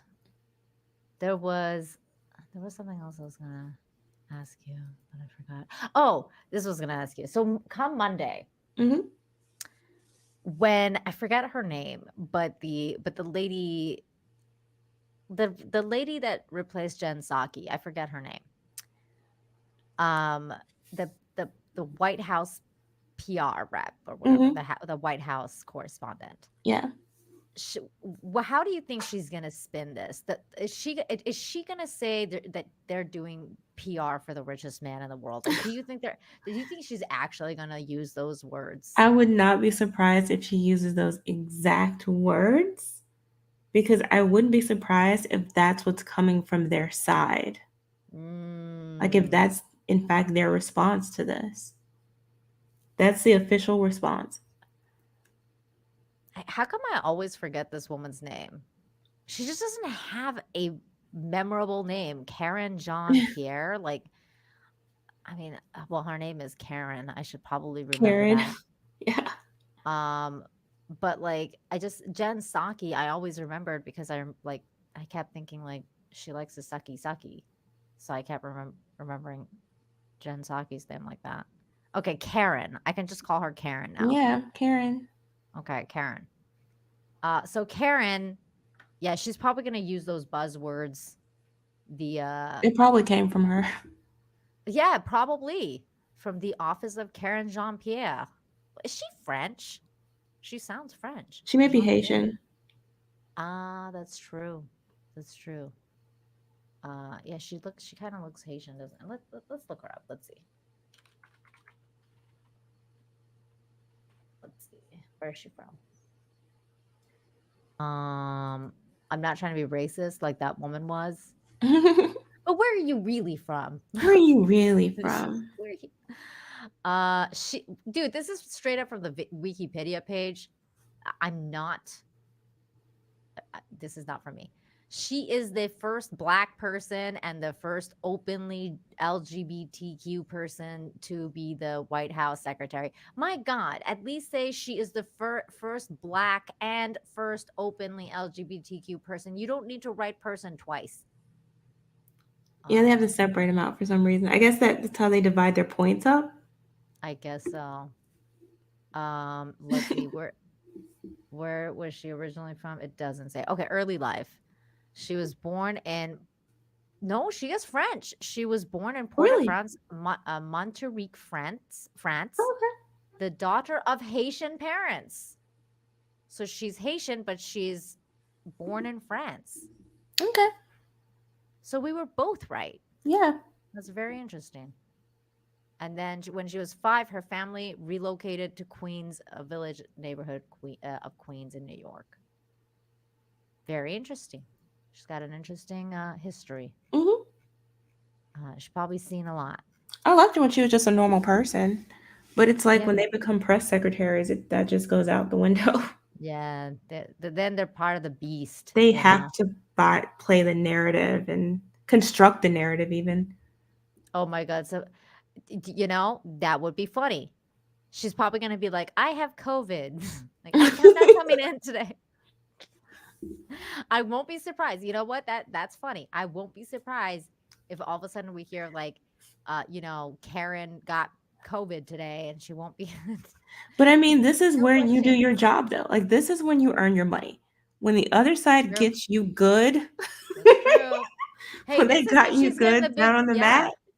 This is what she's getting the big bucks for, man, to like spin the stories. Spin it. What's she gonna spin? She needs that hula hoop spin right now. So there we go. Okay. I don't think there's going to be another dump. I really Probably don't. not. So I I mean, think there could be a midnight dump. you think so? Potentially. Why is Tehran trending? Let's see. Tehran's trending because Sanders said they couldn't even find an American Black LGBTQ person. oh my god. But you make a good point. Two men kiss at the foot of the Azadi Tower in Tehran. I'm so thankful for the bravery of my compatriots. Really, is this where we're at with what's going on with Iran? Like gay people kissing in Iran? Oh my god. Look, it's not legal. Like these people are just basically putting their lives at risk. Like I don't know. Yeah, I think that that's what they're doing, though. Like that's their form of protest, probably. Yes, this I am actually shocked that the media has not been covering what the young people are doing in Iran. I have so much respect for those kids, like what they're doing, the college kids. I mean, they have been covering it, but they've I been like haven't seen like very lackluster in covering it. Like yeah, it's and just this is like been monumental. This is significant. a lot of it though, Jane, is also like just opposition stuff. Like there's a lot of like corruption there too. And the people who are actually doing like a lot of the protests and stuff like Mhm. that aren't actually like doing any protests or doing basically kind of like what Antifa stuff was. But Like seeing the it's girls just in the weird. street out without all of this stuff on, Yeah, that was great. Those like stuff was that's great. That stuff was really, really good. Yeah, Twittergate. Twittergate. It's happening. It's happening now. I don't know. The Iran situation is very complicated. Do you think they're gonna are they trying to overthrow the government? They're not gonna be able to. Mm. It's too small. Like it's not enough people. Like you're gonna need way, way more people. And the people who are trying to do it are basically like kind of looking to replace the government with their Yeah. own psychopathic, like, Mhm. Sort of like what happened regime. in Egypt. Yes, Because I very, saw very like kind of, in yeah. Egypt, I know there was this moment where like the military decided to side with the people, but then they turned Mhm. against them once they got in Yeah. office, and it was just like more of the same. It's yeah, it's very complicated. Like there's like the it's complicated But it stuff. takes time. I like the fact that you do see more people at least publicly defying some of the insane laws there. Yeah. I mean, that's always nice to see. Yeah. Why is Mr. Beast trending? He was on Fortnite. Oh, okay. I thought it had something to do with Elon Musk, but it doesn't have anything to do with him at all. Man of Steel is trending. Trump coup attempt is trending. Trump coup attempt. Why are they still bothering Trump? Why? Like he's not even here anymore. He's not in office. What the fuck? Like I don't understand. It's over. Just What is let it Trump doing? go. Trump should tweet like what he had for breakfast Oh my god, did you see on that his thing that he yacht. wrote No. on Truth Social? I don't know if this is real or not, but it sounds just like him. Like I was like, I don't know. Like I don't know if this is fake or real or what, but this sounds just like him, and that is funny to me. But this is what he wrote. Now, like, okay, for those of you in the chat, please let me know if this is like real or not, because I think it is. I think it is. He said a statement by Donald Trump. Okay. After Kanye West's latest meltdown, the fake news continued to ask why I met with him and little Nikki Fuentes. I've already addressed this several times, but want to make it clear to Americans that I met with Kanye as a former friend and someone concerned about his mental health. I hope Kanye gets the help that he needs. As to Nikki Fuentes, the staff here at Mar-a-Lago, which may have said is the best staff in the world, was given as a guest list by Kanye, and it included the name Fuentes. When I saw it, I thought that it was that I would be having dinner with Daisy Fuentes. No one knows who Nikki is. And most Americans, if given the opportunity, would gladly eat dinner with Daisy Fuentes, even though she apparently married one of the Marx brothers. Believe me, it would have been an amazing meal and great evening. Instead, someone who I have never known and don't want to know, quite frankly, showed up. It was all a huge mix up. Daisy, you're welcome at Mar-a-Lago anytime. I don't believe it. Oh, he's like the little Nicky Fuentes killed me. I was like, this is too funny. Little. See, okay, I'm pretty sure it's real. Fake, says I Sully don't back. think it's And like, real. you don't think so? It could No. be. Okay, is none of you people in the chat Truth Social people? Just go on Truth Social and see if it's real or not. Is nobody in the chat Truth Social member? That says a lot. Nobody being a part of like actually Truth Social. PR for another billionaire. That's good. Oh, I should turn my volume up now. Okay, great. Yes, that's right. Never heard of Fuentes. Well, don't meet with people you don't know. This is true. I mean, but also you should have people around you to be like, you don't want to meet with this guy. Hopefully my audio is better now, you guys. That's louder. I turned it down when we were listening to the other thing. It's fake. It's Yay fake. rolls up on people. Okay, well apparently it's fake, but hey, I still think it's funny. Whoever wrote it like really nailed Trump. That's really funny. That's great. Okay. Let me check the Twitter people one more time just in case.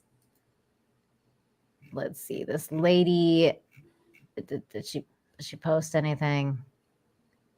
Nope. Wait. What day is it today? No, today's the 3rd. Never mind. Okay. And then let's check out Matt Tybie's account. Nope. Still the same thing. Ooh. So it seems like no. No. I think he does know Kanye. Ross said he thought he knew them though. He knows Kanye. I don't think he knows that other. No, he knows Kanye. He said he was friends with him. Like, Yeah. you know, he was concerned about his old friend. He was talking about Nick Fuentes, which is funny because like literally like Nick Fuentes' claim to fame is being like America first. I love Donald Trump. Like that's how he became famous. And then Donald Trump being like, I don't know who the fuck you are. That's funny. But he's done that before though. Yeah. So people were like right beside him. I don't know who this is. Yeah, I don't know who you are. Never met you before. He's such a troll. I love Trump. I love that aspect of him. I have to admit. I do too. The like I don't give a fuck aspect. Like that's great. He gives zero fucks about a lot of shit. None. What? Who does PR for the world's poorest man? Oh, I don't know. That's a good question. That's a good question. That's a really good question. I don't know. Why would you? Not the lefties. Oh my gosh. Who is the world's poorest man? I wonder. I don't know. Somebody really down on their luck. Poor guy. Claim that title. Oh my god. All right. Yeah. Okay, guys. I'm gonna call it. I'm gonna go watch A Christmas Story so that I can review it tomorrow. What? That's his 100%? He didn't write it though. I don't think he wrote it. I can't tell. See, you can't even tell what's fake and what's real anymore. Can't even tell anymore. It's the fun part of life. I know, right? Oh my god. Okay. I'm gonna go. Jane, thank you so much for joining me tonight. It's been really fun to talk to you about the most random shit and the most random, unorganized interview I've ever heard. That was so bad. It's weird because we went from like listening to Kanye West getting interviewed by Alex Jones, where I thought it was the most insane interview I've ever heard, to this interview, which is probably the most like just kiss assy, like weird. Like Elon was on a plane. It was just so bizarre. Like, what a bizarre interview. That was very strange. If by some chance the drop does happen, I don't know, maybe I'll come back. Maybe not. I have no idea. You're live at 2 a.m. Yeah. We're live. For another Twitter dump. Okay. You know, that's what freaking Scott should be doing on the dump, is covering the Twitter dump, but he's not. Hey, I got a couple more backers from that tweet. Thank you guys so much. It's gonna trend. Yay. Yeah, get it trending, you guys. Doing PR for the world's richest man. Back my calendar now. So thank you so much for those of you who contributed to the campaign right now. It went up a little bit more. We got a few more contributors. That's amazing.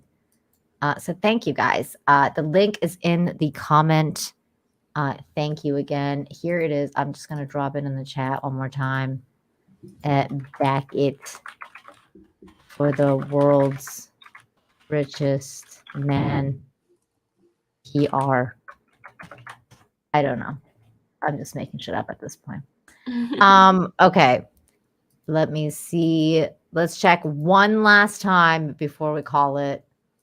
Matt, anything happening? Nope. Your other lady?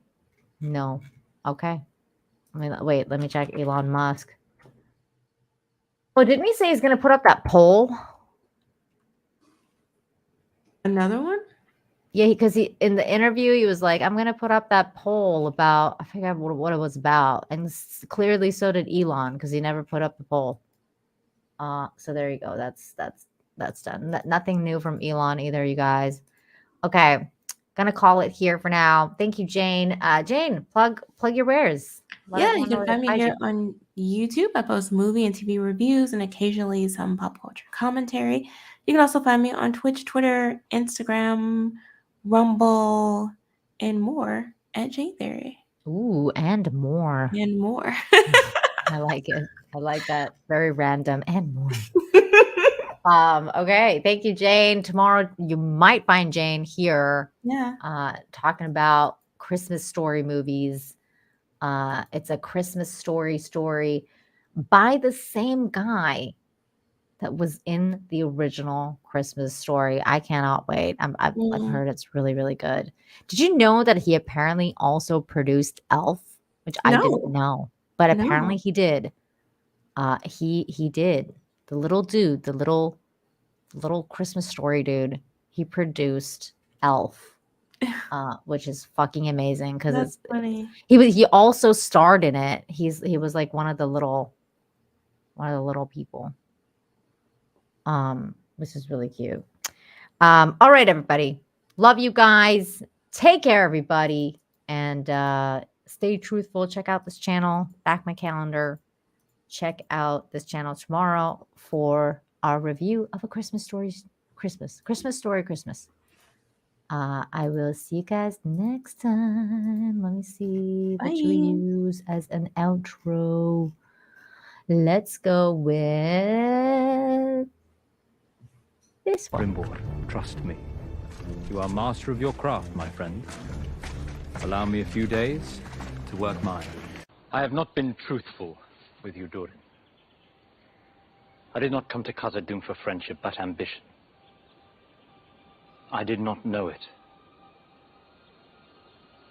But I came for Mithril. You have not seen what I have seen.